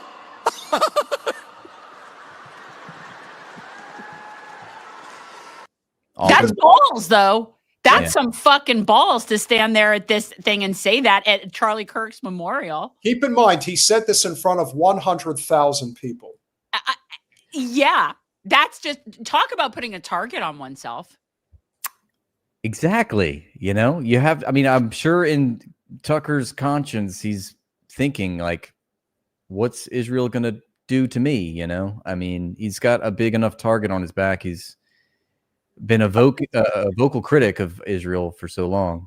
Yeah, him and Candace, man, she needs to be in a bunker somewhere. She is. She didn't even go to Charlie's memorial. So that said everything. I mean, to me, that was it. It's like, yeah, she's definitely. She needs to stay. Yeah, because, yeah. I would say, I'm not a fan. Again, not a fan, but she's definitely pushing the wrong buttons or the right buttons. Yeah. Now I want to show you the level of depravity that they are willing to go to try to convince people that what you saw in terms of Charlie's assassination is completely on the level. We told you the real story. It's a lone gun nut. You can go with whatever direction you want. He's either a trans lover or a groiper, whichever one you prefer, whatever suits your political ideology. But here's where it really gets kind of creepy in terms of the type of bullshit that they're trying to sell. And so I don't know who this guy is. His name is Colvett. And so he actually, this is the one. He told this story, and I don't know if Colin, if we can blow this up or not. I think that might help. Let me see. Yeah. Okay. So he says, I want to address some of the discussion about the lack of an exit wound with Charlie. I'm usually not interested in delving into most of this kind of online chatter. And I apologize, this is somewhat graphic, but in this case, the fact that there wasn't an exit wound is probably another miracle. I want people to know. It's a miracle. I just spoke with the surgeon who worked on Charlie in the hospital. He said the bullet absolutely should have gone through, which is very normal for a high-powered, high-velocity round. I've seen wounds from this caliber many times, and they always just go through everything. This would have taken a moose or two down, an elk, etc. But it didn't go through. Charlie's body stopped it. I suppose he's going to say that this is the body of Christ next, but hey, you know, he's young. That's the implication. I mentioned to his doctor that there were dozens of staff, students, and special guests standing directly behind Charlie on the other side of the tent. And he replied, it was an absolute miracle that someone else didn't get killed. His bone was so healthy and the density was so impressive that he's like the man of steel. It should have just gone through and through. It likely would have killed those standing behind him too. In the end, the coroner did find the bullet just beneath the skin. Even in death, Charlie managed to save the lives of those around him. Remarkable. Miraculous. Absurd. So now we're clearly at what Peter referred to as JFK Parkland Hospital levels of infiltration with what the F is going on here, right? Like, this is some crazy shit. And everybody who I've seen online who are gun people that know guns, no weapons, hunt it, whatever it is, they've all said the same thing. That this is completely not possible. That this is completely not possible. Yeah. So this is their way of coming back against something that's not possible, is you just claim it's a miracle. What IDF call center did that tweet originate from is what I wonder. And also, I think my takeaway is that, like, man, thank God Charlie was there to stop that bullet. I mean, thank you, Charlie. Like, job well done, accomplished. You know, I think whenever the FBI says anything that, when the FBI is telling you that it's a miracle, you are being lied to. I mean, if for JFK's assassination, we were told it was a miracle bullet. Now for the Charlie Kirk assassination, we're being told he had a miracle body, folks. The 30-06, it could go through 2 F-150 trucks, but not through Charlie's neck. Right. Okay? How long do you think it's going to be before they start doing Charlie Kirk commemorative bodies of Christ at the local church ceremonies? I mean, that's really morbid, Peter. I laughed, but I recant my laugh. I'm taking it back. You will repent. I will repent my laughter. Shall be saved. That's absurd. It's completely ridiculous. I think they're scrambling. I think that's what that tells you. You know, because people are not stopping to ask questions. Now, I don't know at what point do they just try to, you know, are they going to shut down Candace? Are they going to shut down Katie Halper? What are they going to do? Are they, I mean, they are getting to the point where they don't know what to do, because it's becoming too obvious to everybody that we are wholly owned by a foreign nation. Jen says that Israel is us and we are Israel. And while that may be true, you cannot deny the fact that the overwhelming majority of billionaires are Zionists. The second richest billionaire in the United States, who nobody talks about, which is Larry Ellison, he's the biggest funder of the IDF. And now he's buying all of our media companies. I mean, I've said that Bill Gates is the most dangerous billionaire for a while, but now I'm starting to think it might be him. Because now he's getting CBS and he's putting Barry Weiss in charge of that because, you know, the Free Press, an incredibly reputable organization, if there ever was one. And now you're also, I'm going to team up with Nabisco to make Body of Kirk. The Body Why of not? It's a nice new fragrance cologne that'll be sold at CBS. Now, maybe I'm crazy. I'm not a morbidly curious person. I know why people like to watch this stuff.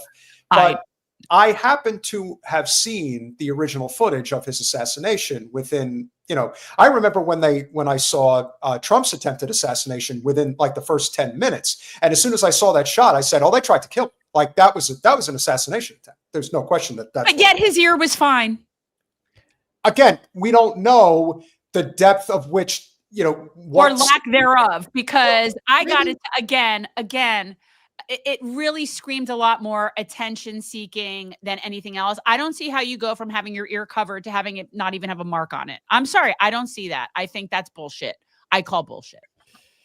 It is rather strange how his ear was able to grow back, but he is although he is lizard-like. He is lizard-like. Yeah, he's part of the reptilian race, so maybe it's possible. I have tiger blood. Just that's like Peter Thiel. Peter Thiel to me is reptilian, like Debbie Wasserman Schultz. They're very reptilian. Yeah, they look like they're about to break out of their skin. But the thing with Charlie is that for anybody who unfortunately did see his, you know, his death, there was an exit wound. It was a fountain of blood pouring out of his neck. Thank you. So what the fuck is this all about? I mean, that's the one thing. It's like, is what we saw an exit wound or an entry wound? That is where what settles it. Like, if it's an exit wound, then sorry, the FBI's story is false, you know? And well, but then the reason that they're doing this is because then they don't want to. They don't have the forensics. They don't have the bullet. That's what they're trying to avoid. They're trying to avoid having to have the forensics evidence of a bullet. And if they say he stopped it in his body, well, then there's nothing to find. This is also the thing about this person. who is a patsy. Oh.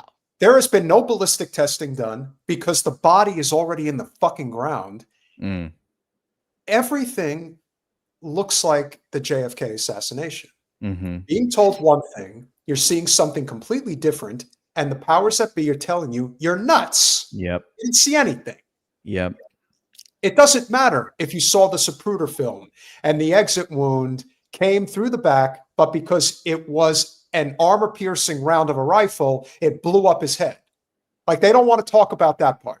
They also don't want to talk about the part where basically everybody who was at Dealey Plaza ran to the grassy knoll, because that's where the smoke was coming from. It wasn't that they heard the shot coming from there. It's because they saw the smoke, and that was the immediate reaction. And no different that if you just happened to have either been sitting there or the person who caught the footage, you saw it wasn't just the kill shot. And it was one shot, one bullet through his neck. He was dead within seconds. His body convulsed, and then he was dead. And you have a person that you can see in the periphery that puts their hands over their mouth because they know what they saw. They saw him get killed. Mm-hmm. And now they're trying to tell you that you didn't see shit. It's all made up. All of it. Wait, who was in the periphery? Are you talking about for JFK? No, I'm talking about Charlie.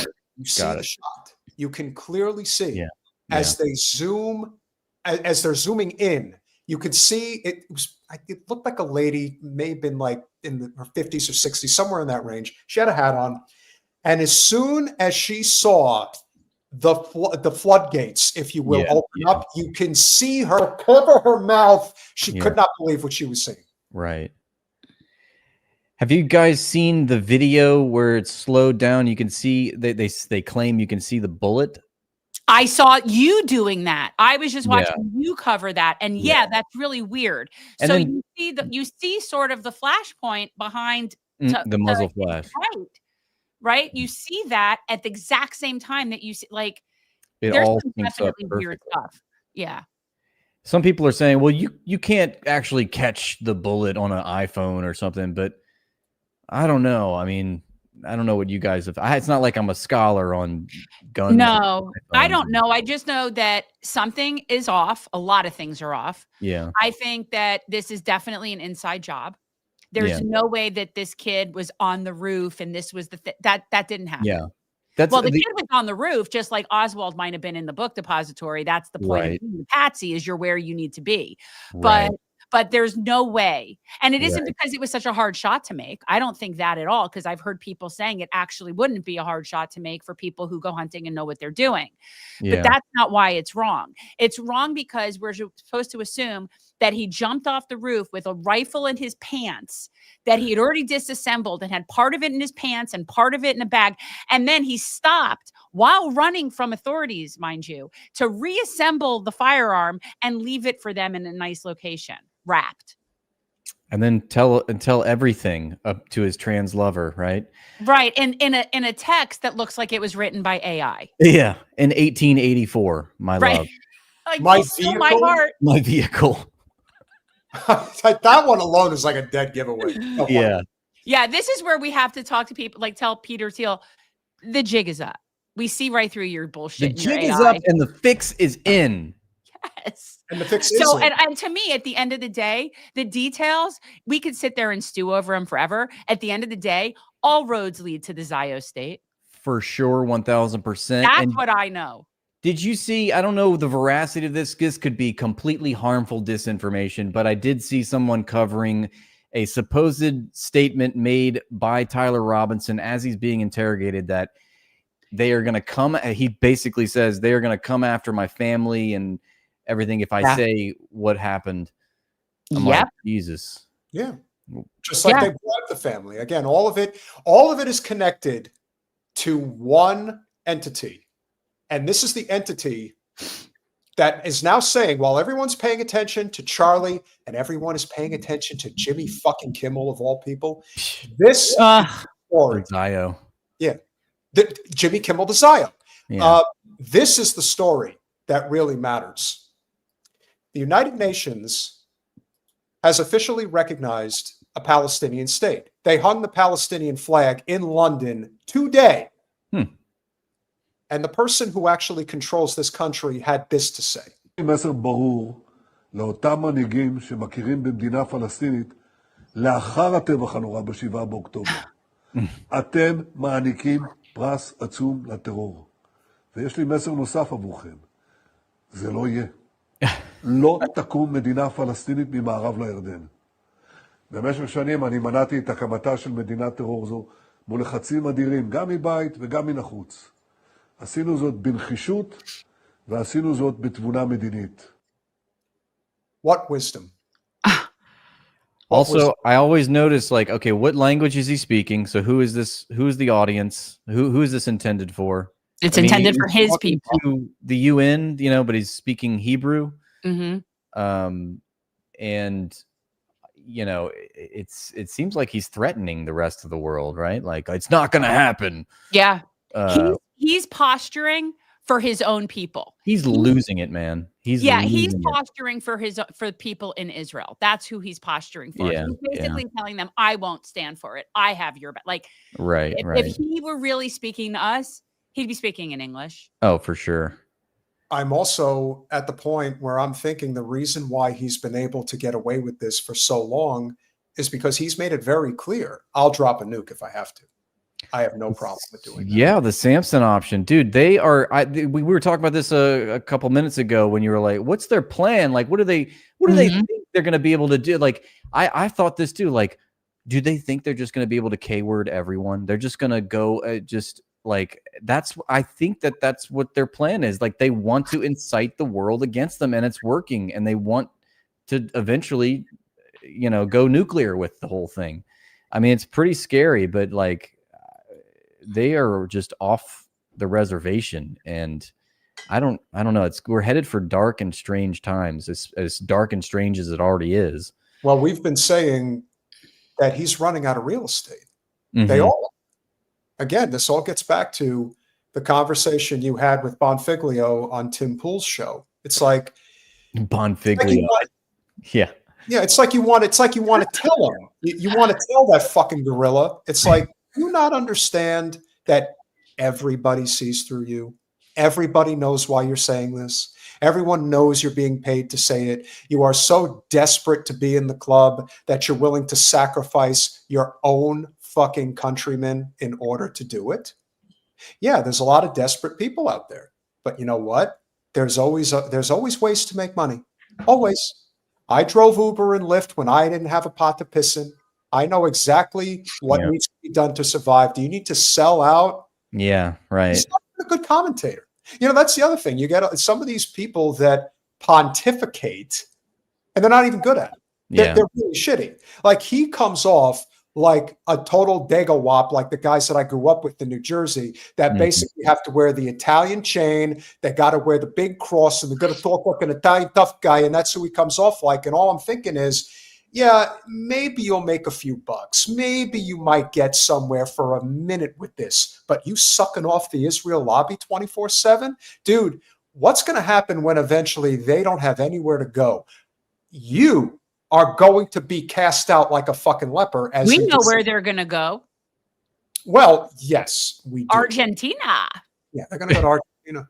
Yeah. Well, let's get through this segment, and maybe we'll discuss Milei before we conclude for the evening. Let's see what else this Nettie hoo-hoo. This person who should be hung in a public square has to say. לא כל שכן. הכפלנו את ההתיישבות היהודית ביהודה ושומרון, ונמשיך בדרך זו. המענה לניסיון האחרון לכפות עלינו מדינת טרור בלב ארצנו, המענה הזה יינתן לאחר שובי מארצות הברית. תמתינו. Always has to mention us. Yeah. What? That's so weird. Like, just wait. It sounds so ominous. And isn't he supposed to be visiting? Is he alluding to the fact that he's supposed to be visiting? I mean, it must be. It's the last week in September, so I think. Yeah, he's coming here. He's coming to meet. And so, who else is coming? The fourth time since Trump became president. I mean, it's got to be a record. But he's not coming alone. Who's he's coming with President Milei from Argentina. Isn't that his nephew or something too? I don't know if they're related. Oh, okay. I've heard that. Chat wants to point out if Javier Milei is related to Satan Yahoo Milikowski, that would certainly be good information. But while he's preaching that bullshit, just remember, there are doctors in Gaza that are still reporting on the ground at risk of death every day that this is what's going on. Here's Dr. Nada Aburob and Dr. Saya Aziz. We're two doctors from Australia. We're here in Gaza at the moment. We arrived in the middle in Al-Aqsa Hospital first, where the situation was disastrous, where we're having kind of kids coming after a strike. With most of like, let's say 70 to 80% of our patients are kids and pregnant women. And the situation was terrible, and there was no water, no food, and people living in the hospital everywhere. It was very common for a person to be the only survival of their family. Everyone has lost most of their family. It was very hard for us to get in, and there was a lot of restrictions. We were not allowed to bring any baby formula, any money, and the cards don't work. We are hardly surviving and hardly able to help anyone. There's no equipment. They're down to the very basics, running out of working scissors. There's no soap in the theatre room to scrub in, no gloves, nothing at all. We're treating patients on the floor, mass casualty after mass casualty. They're using all the weapons. However, when we came north to Al-Shifa Hospital, it's a nightmare.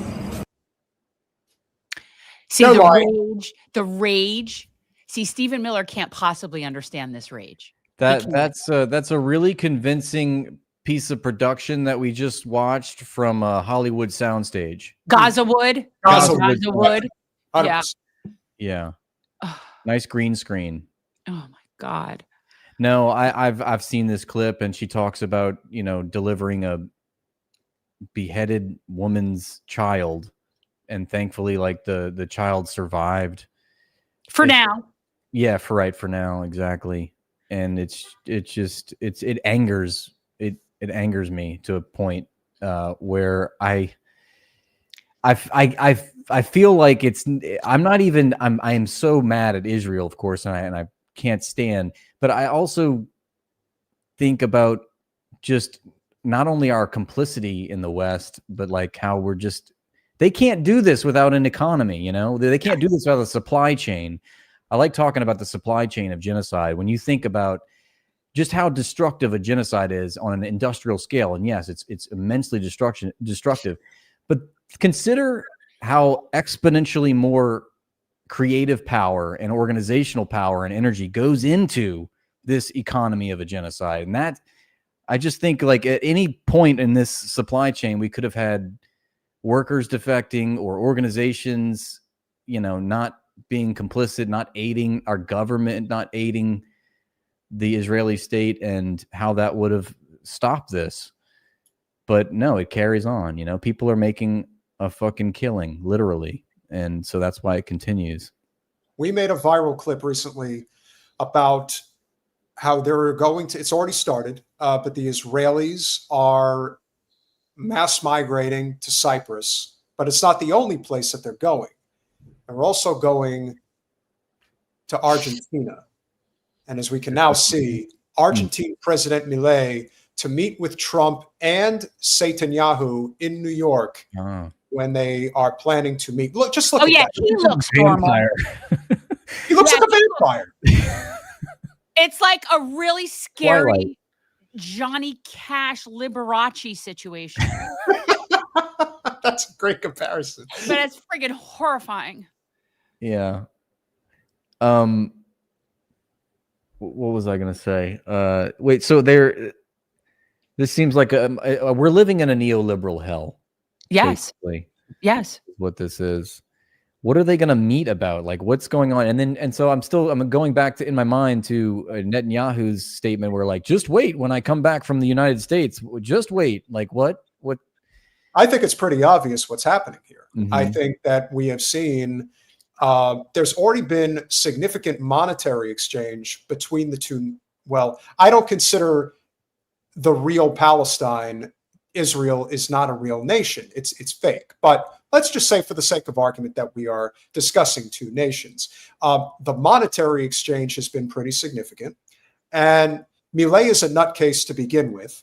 His complete austerity form of politics is setting the stage for an infusion of endless amounts of money, whether from our country or by proxy through Israel to their country. And everyone, and I mean everyone, is going to be relocating to Buenos Aires. That's essentially what's going to happen. They're all going to end up there. And he couldn't be more ready, willing, and able to do so. Oh, the yeah. idea that Milei is, of all the world leaders that could be meeting in New York with the president of the United States and Netanyahu, Milei is going to be there. It couldn't be more obvious what this is about. Clearly, they know the walls are closing in, and they know they have to have an exit ramp. And so that exit ramp, again, as if there couldn't have been a greater parallel between the Zionists and the Nazis, it's going to be Argentina. That's where they're going to go. Makes a sense to me. That's very good analysis, Peter. And well, thank you, sir. I think also I like to acknowledge that there's this other side of the story that is happening, that's playing out, that Israel doesn't want you to know about, which is the fact that so many are fleeing Israel, you know, they're fleeing the promised land. The economy is suffering. We watched a video on stream where, you know, Israelis are being, you know, Israeli store owners are being interviewed, and they're like, look, the economy is dead. There's nobody comes to Israel anymore. And, you know, we're not selling. Unless you're in Congress, then you go to Israel. Congress, unless you're Marco Rubio and you want to finger bang the wall. But yeah, I think that there's and I think that fits in with my overall prediction that right now we're seeing a sea change surrounding the world perception to Israel, and we're seeing Israel's cultural death playing out. And I think that is preceding the economic death, and I think the economic death will be forthcoming. And we're already seeing that trickle in. You see, you know, big companies pulling out of investment deals like Intel, you know, and bottom line, companies aren't going to invest in a place where it's getting bombed and you have to flee to bomb shelters, and there's all this war and uncertainty. Remember, capitalists are very averse to risk.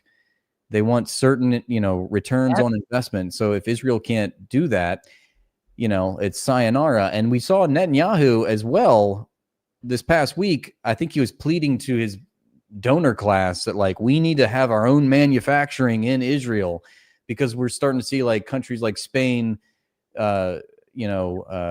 rescind these deals for weapons purchases. And I think I've heard, you know, in the headlines, other countries like Turkey as well. I mean, I'm not sure how serious that is, but I think the bottom line is that, you know, the cultural boycott will persist, and it'll be an economic boycott of Israel. And I just don't think that this is sustainable. I think I agree with the likes of John Mearsheimer when he says that Israel's doing irrevocable damage to themselves. They're hanging themselves with their own rope, you know, so to speak. Metaphorically speaking, of course, in accordance with the YouTube community guidelines. Right, metaphor.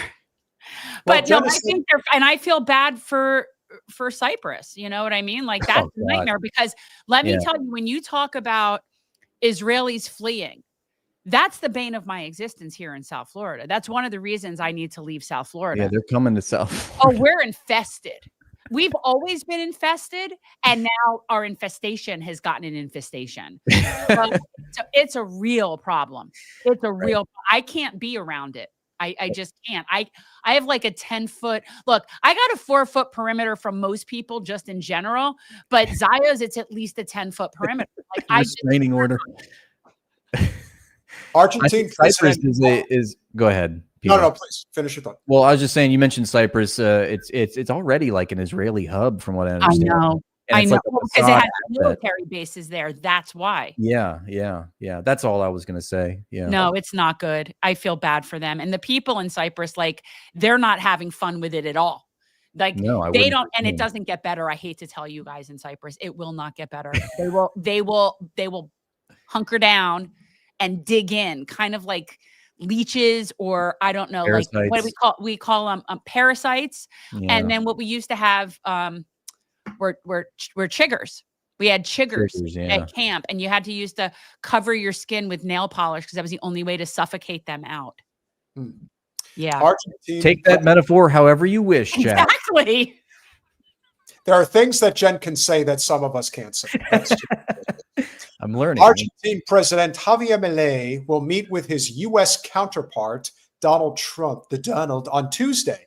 Oh, so this is tomorrow, as part of his trip to New York. The South American country's presidential press office reported on Saturday. Milei, who maintains an international policy aligned with the U.S. and Israel, will also meet with Shithead on the sidelines of the UN General Assembly, which will be held next week in New York.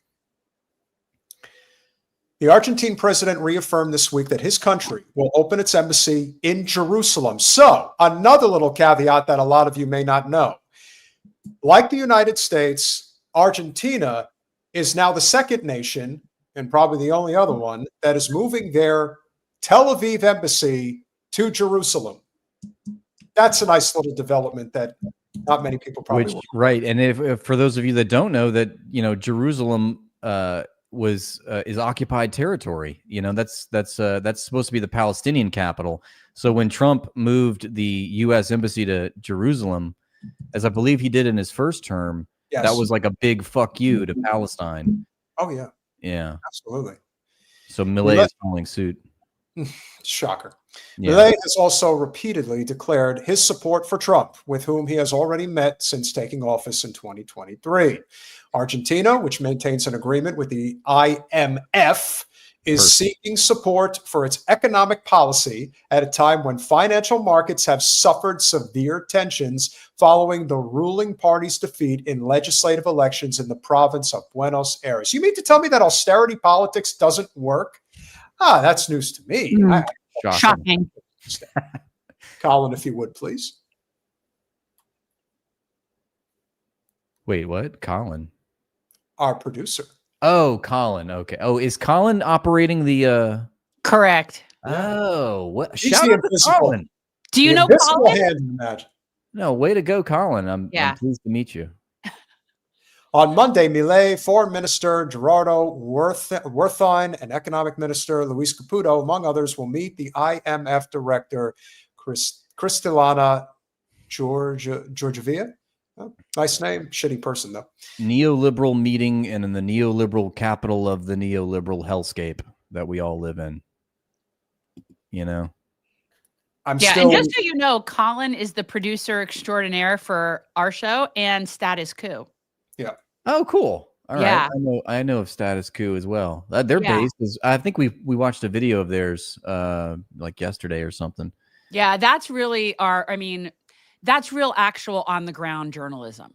Okay. You know what I mean? Like they go, Yeah. and also Jordan has very heavily covered a lot of environmental injustice, things like what happened in Flint, East Palestine. Like he goes very in depth on the ground and talks to like people that are being totally screwed by United Corporations of America. Yeah, I think he might have had a video on the like data center.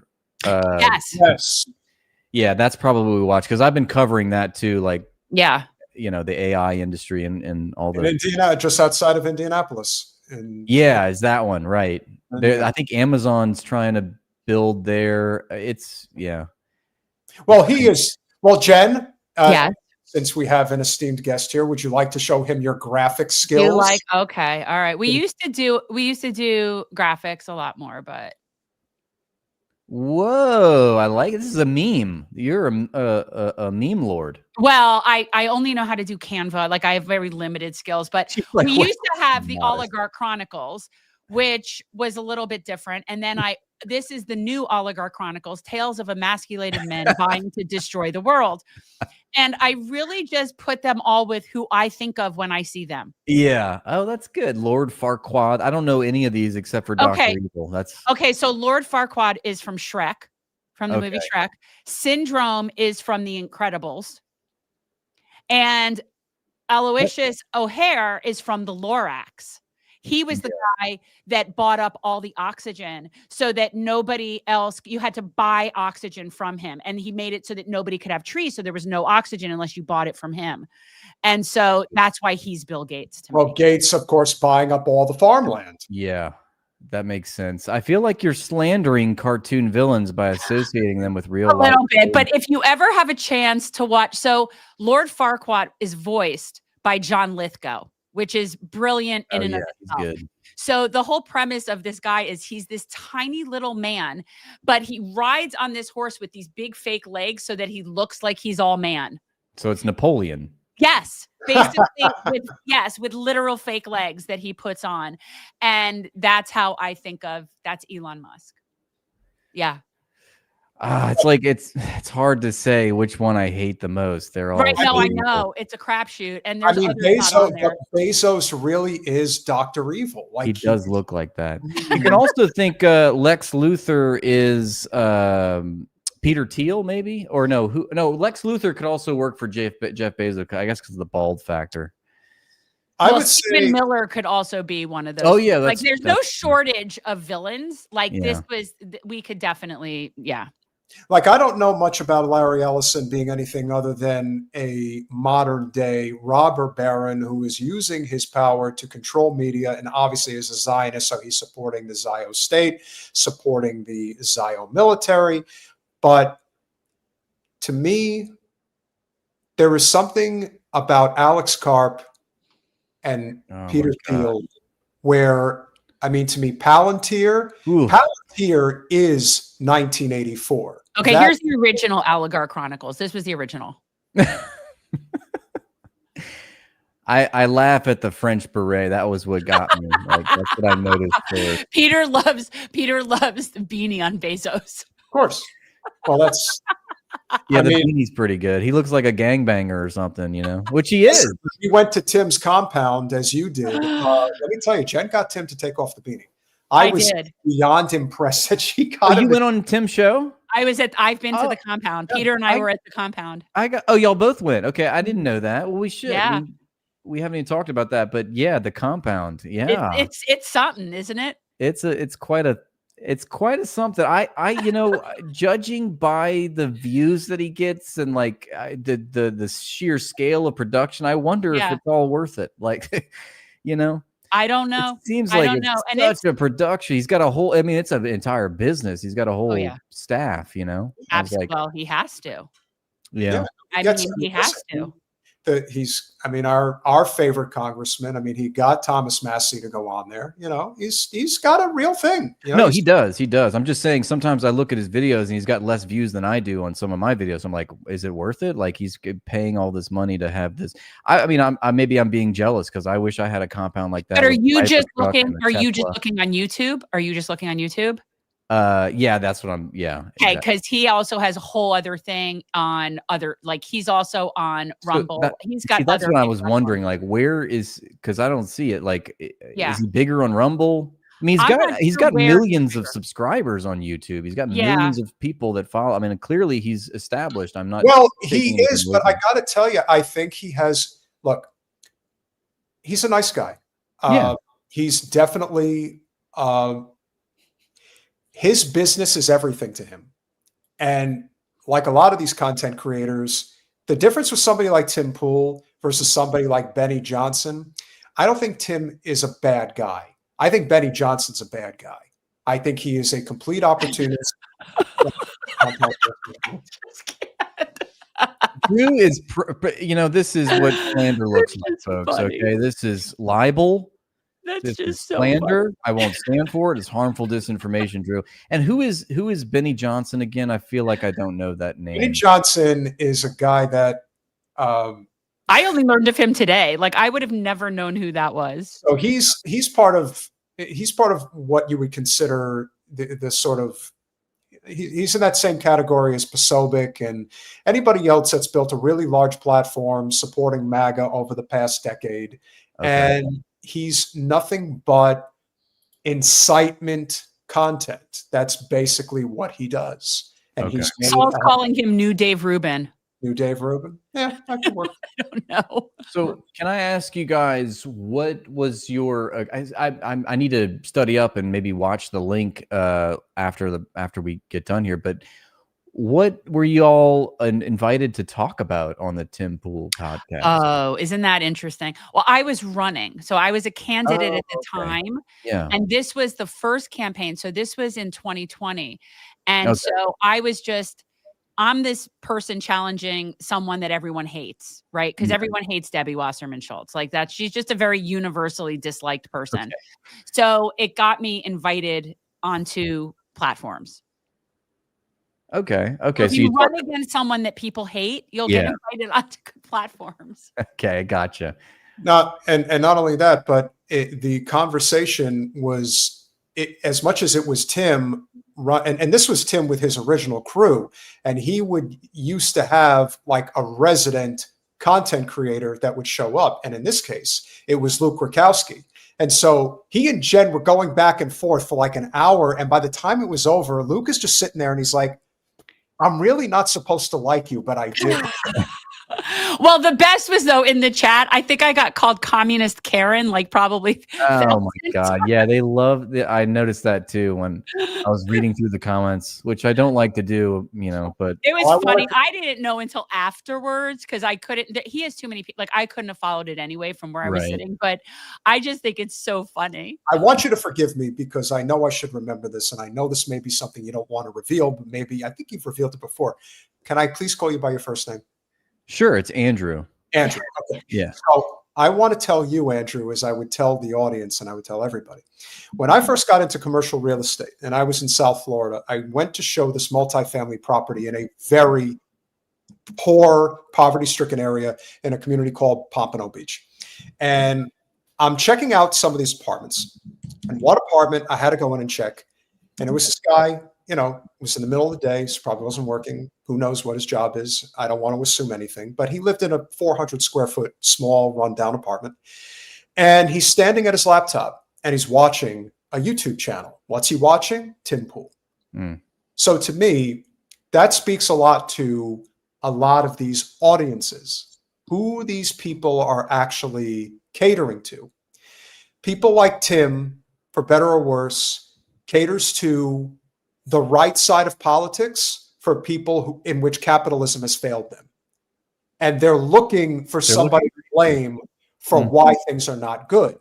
And anytime I see, and listen, I've said it to Jen, I say to everybody, I am a hardliner on immigration, I am. However, if the people you're going to blame are the people who are desperate to get here and they're willing to work for pennies on the dollar, and you're not going to blame the multinational corporations that hire them, and that's the reason. How do you, I really don't want to say that people are just stupid, but how do you not know that 1 + 1 = 2? Because that's not what they really care about, Peter. This is what I was saying about they don't give a shit about illegal immigrants. They're bigots. Because if they cared about illegal immigrants, then they'd go after every illegal immigrant, but they don't. They want to go after the Latinos. They want to go after the brown people. Yeah, they do not give a fuck about undocumented workers. They're hateful bigots, and that's what they're doing. If it was about illegal immigration, then that's what they would be doing, what you're saying. They don't care about that. It's culture war. Yes. And that's the other thing you have to remember about somebody like Tim that gets to that level that makes at least a couple, if not a few $1 million a year. He has a real machine that he's built.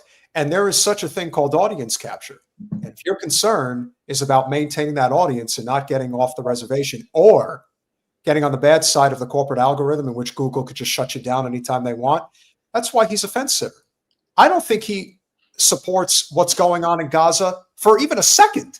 Really? But he also is deeply concerned about losing his platform. Right. Yeah. Well, that's not something that you're concerned with, Peter, because you're committed to principles and you as well, Jen, in this show. And that's been a stated, mission, obviously. So, I can't say I feel too much sympathy for the guy who's grifting off of the backs of, all this misery and all, so. Yeah. Well, that's why when you went with, when you had that debate, if you want to call it that, with Misfit Patriot Bonfiglio, but I'm watching it and I'm just thinking, I'm watching your body language as if to say, you're not really this stupid. I know you're not this stupid. You're just saying shit because you think it's going to get you paid. Yeah. I think there was a couple points where it's like, a couple points in that conversation where I realized like, he's not really serious. Like it's just a joke to him. Like, and he's, I know you guys were talking him up like he was some meathead or something. He's built like a mini fridge.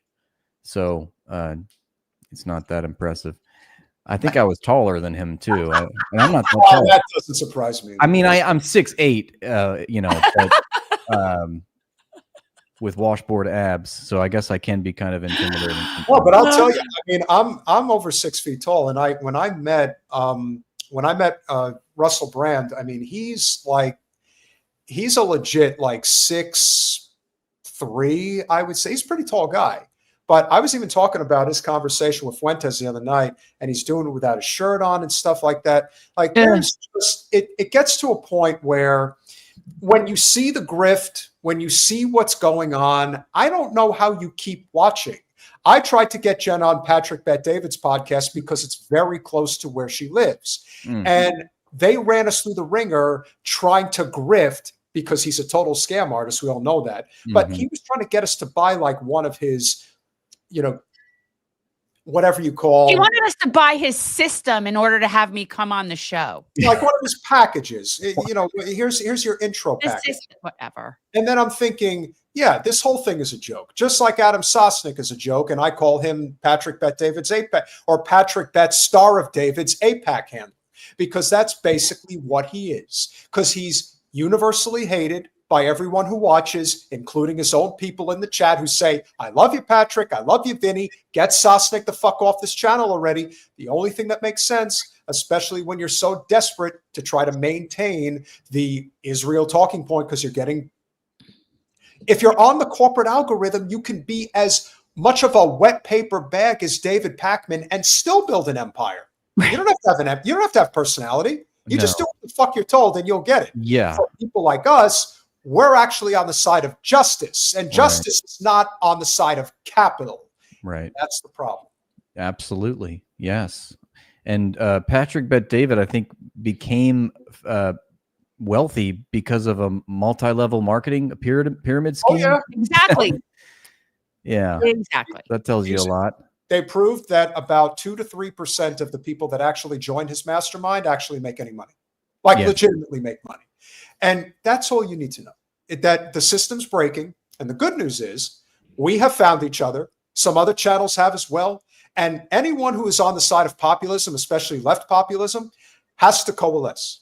We have to work together to not, it's not about, you know, the money factor, but sharing audiences grows the network, especially if we're all sharing the same message, which is if we do not cut ties with our greatest ally, that will be the end of our nation.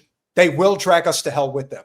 I know you think it's a separate entity, but yet it is not. But continue. We can make it a separate entity if we choose to stand up. No, we could cut off a tentacle and it'll wither and die, but we have 7 others, right? So no, Israel is not a separate entity. Disagreement happening. Oh, he and I will go back and forth. Don't get me started on him with immigration or policing. I could tell that was a hot topic right there of discussion. My attitude is keep doing what you're doing. Your content is great. You are having a real impact, and you're making it very funny at the same time. Yes. Because the hilarity that is the Zio scum of our nation and beyond is actually quite entertaining, but eventually they're not going to be a protected racket anymore. Yeah. Within time, they will cease to have that power. And if we continue to work together to do that, then I don't know if we can save the Palestinian people, but I know that we can make sure that their people did not die in vain. That's our mission, and we have to stick to it. Well put, Peter, and right back at you guys. I'm a big fan of y'all's work, and I watch you guys regularly. No cap. I'm not blowing smoke. No, I appreciate it. Hey, your I was voices. excited to see you in our chat. That was totally cool. Yeah, no, I lurk. I left a comment that time, but I'm more of a lurker. So. I'm a lurker too, unless I'm in Punch Up, and if I'm in Punch Up Pod, then I have to be part of the conversation. I don't think I have to say this, but I'll say it anyway. If you are not currently subscribed to Rathbone on YouTube or are not following him on Instagram, please make sure that you do, because you're missing a lot of great content. And I've said it before, and I'll borrow a phrase from our esteemed guest. The Palestinian people deserve human rights. Thank you for coming on, brother. Thank you, Andrew. So good to see you again. We'll get together again. We'll have you back. You know what? He'd be a great guest for our non-Festivus Festivus. We have Festivus every year, but now because I hate Seinfeld, we can't do it again. But we still want to do something where we have the airing of grievances because I really liked it, and people would come on with like a list of airing their grievances. So I thought you would be a good person to air grievances. I'll start working on my list right away. I have a lot of things. No, we're gonna do something like that, and you'd be great for that. So cool. Thank you Well, so I'll be much happy for to. coming on. Thank you guys. Have Always. a wonderful night. I'll see you guys soon. Okay. Okay. Thank you. We're friends now. We're There's no going back. friends. I'll let you know if I'm coming into town in a couple of weeks. Yeah, please do. Absolutely. Hey, yeah, why not? Purge your refrigerator. See you later, man. Peace out, guys. Bye. Great dude. And obviously, as we said, please subscribe to the channel if you haven't. We have hit our 2.5 hour mark. So please make sure you go to patreon.com/revolutionary change for as little as $5 a month. You could become a supporter of our small but mighty growing channel. And not only are we a growing channel, but we seem to get some pretty awesome guests too. So amazingly, we've had awesome guests since day one.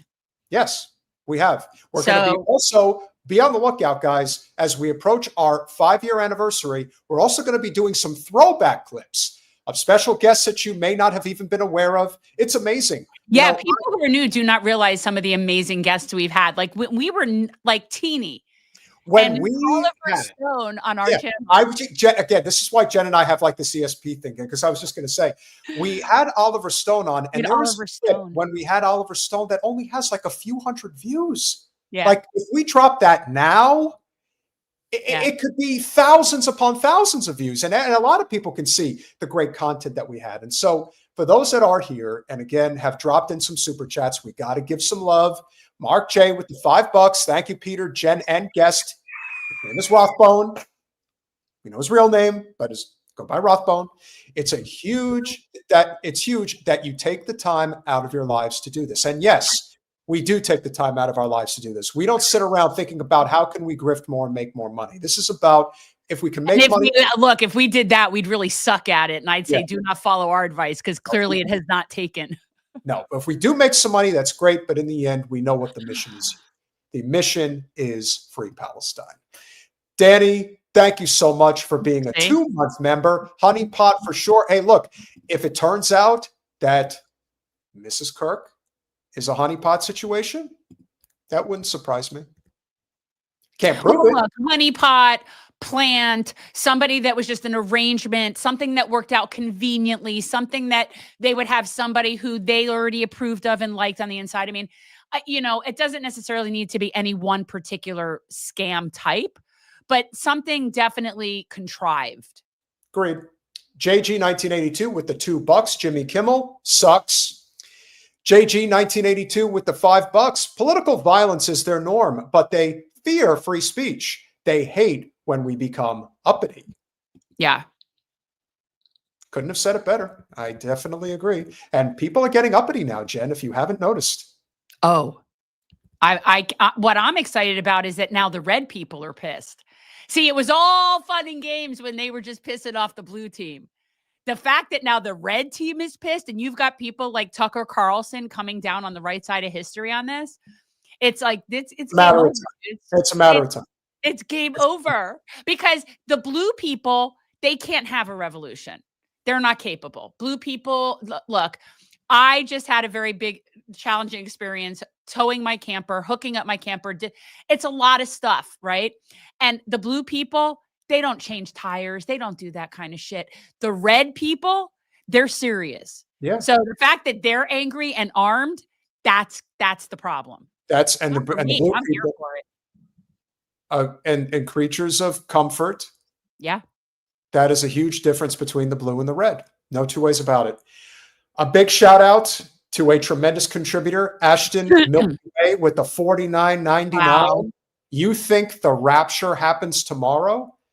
Well, if Trump, Bibi, and Milei are going to be in Manhattan tomorrow, I mean, look, there's no telling what could happen. I'm not saying anything's going to happen, But I mean, I'm an atheist, so to me, it's all kind of silly. Sorry. Fair thee warned. And actually, and it is the Jewish New Year. So, good Yom Tov to everybody that celebrates. Happy Rosh Hashanah. Could you briefly explain to the audience what that means? Well, Rosh Hashanah is the Jewish New Year. So the Jewish calendar is the lunar calendar, not the solar calendar. So the Jewish months are different, and holidays in the Jewish year are on the Jewish month, which is why Hanukkah changes in different dates in December, because it's at the same time on the lunar calendar, but they're off by, I don't know, I want to say it's like a month. It's an extra month, but it's different. And Rosh Hashanah is the Jewish New Year. That's what it is. It's the Jewish New Year. So it's just Happy New Year. Good Yom Tov, everybody. Happy New Year. One of the few things you could be thankful for if you live in a part of the country that has a Jewish population. You get off from school if you're a kid. Well, when I was a kid, and it was Dade County schools, now it's Miami-Dade County, but in Dade County schools, I actually remember when I was in elementary school, when they made Rosh Hashanah and Yom Kippur, which is 10 days from now, when they made those teacher work days in Miami-Dade and gave the day off, because public schools get money based on attendance. And because there was such a large Jewish population, I grew up in a very Jewish community, that their numbers were so low on those days that they just made them into teacher work days. So I grew up where those were kind of days off, but in the rest of the world, I have learned that that's not necessarily the case. But yeah. Thanks again, Ashton. Really appreciate it. Jessica Mai with the $4.99. Peter, you were on fire the other day. I enjoy all the shows, but 2 days ago was great. Check out First Take shows. Jillian walked off over ISRL. I got to tell you, Jessica, I really appreciate it. And I really did enjoy the live stream we did the other night. I guess I enjoyed it too much because the powers that be decided to pull the stream. That's because, well, we don't know that would have happened had you not played the Guardian clip. That's fair. You could have maybe got, your rant is not what, like that. I mean, in this case, I'm not saying it wouldn't necessarily happen, but that's not what got it pulled. Fair enough. Arlene Chambers, always a pleasure. Thank you for the 10 minutes. Cyprus needs to block its borders. Hey, we're with you on that. Let me tell you, those people are so screwed. And the amount, that's always been a very big suggesting they need a big, beautiful wall. Is that what you're saying? I'm suggesting they need to not allow Israelis in their country, because Israeli visas, like Kuwait Airlines, you can't fly if you have an Israeli passport. Like, there are countries that are going to be like, yeah, no, not so much, because it's not worth the trouble. It's not worth the hassle and the trouble that they bring. Unfortunately, Cyprus has sort of been one of their spots in terms of vacations for a long time.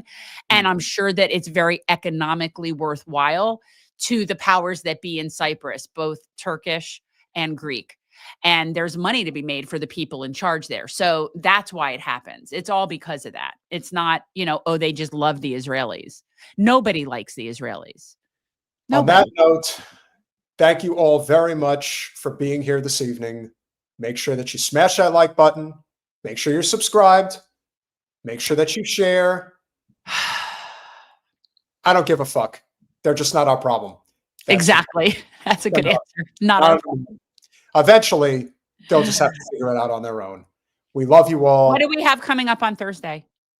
What do we have coming up on Thursday? Well, this is something we should know. So I'm going to look. Thursday. No, I got it. I got it. Oh, we have Josephine Gilbo is joining us. And she was one of the veterans, along with another person that we've had on our show, Anthony Aguilar, who was arrested for speaking up about the genocide that is happening right now in Gaza. So we're going to be speaking with her. And I do love me veterans that speak out against war. It is something very appealing to me. Yeah, it's always the people who put their lives on the line that always have the opinion that isn't exactly the one that the corporate infrastructure wants you to have. And the ones who are always gung-ho are the last ones to ever get in line. It is what it is, but we'll continue to speak truth to power. So smash that like button, share, subscribe, do all those things we ask you to do. We appreciate you all. Thank you as always. And free Palestine. Good night, guys.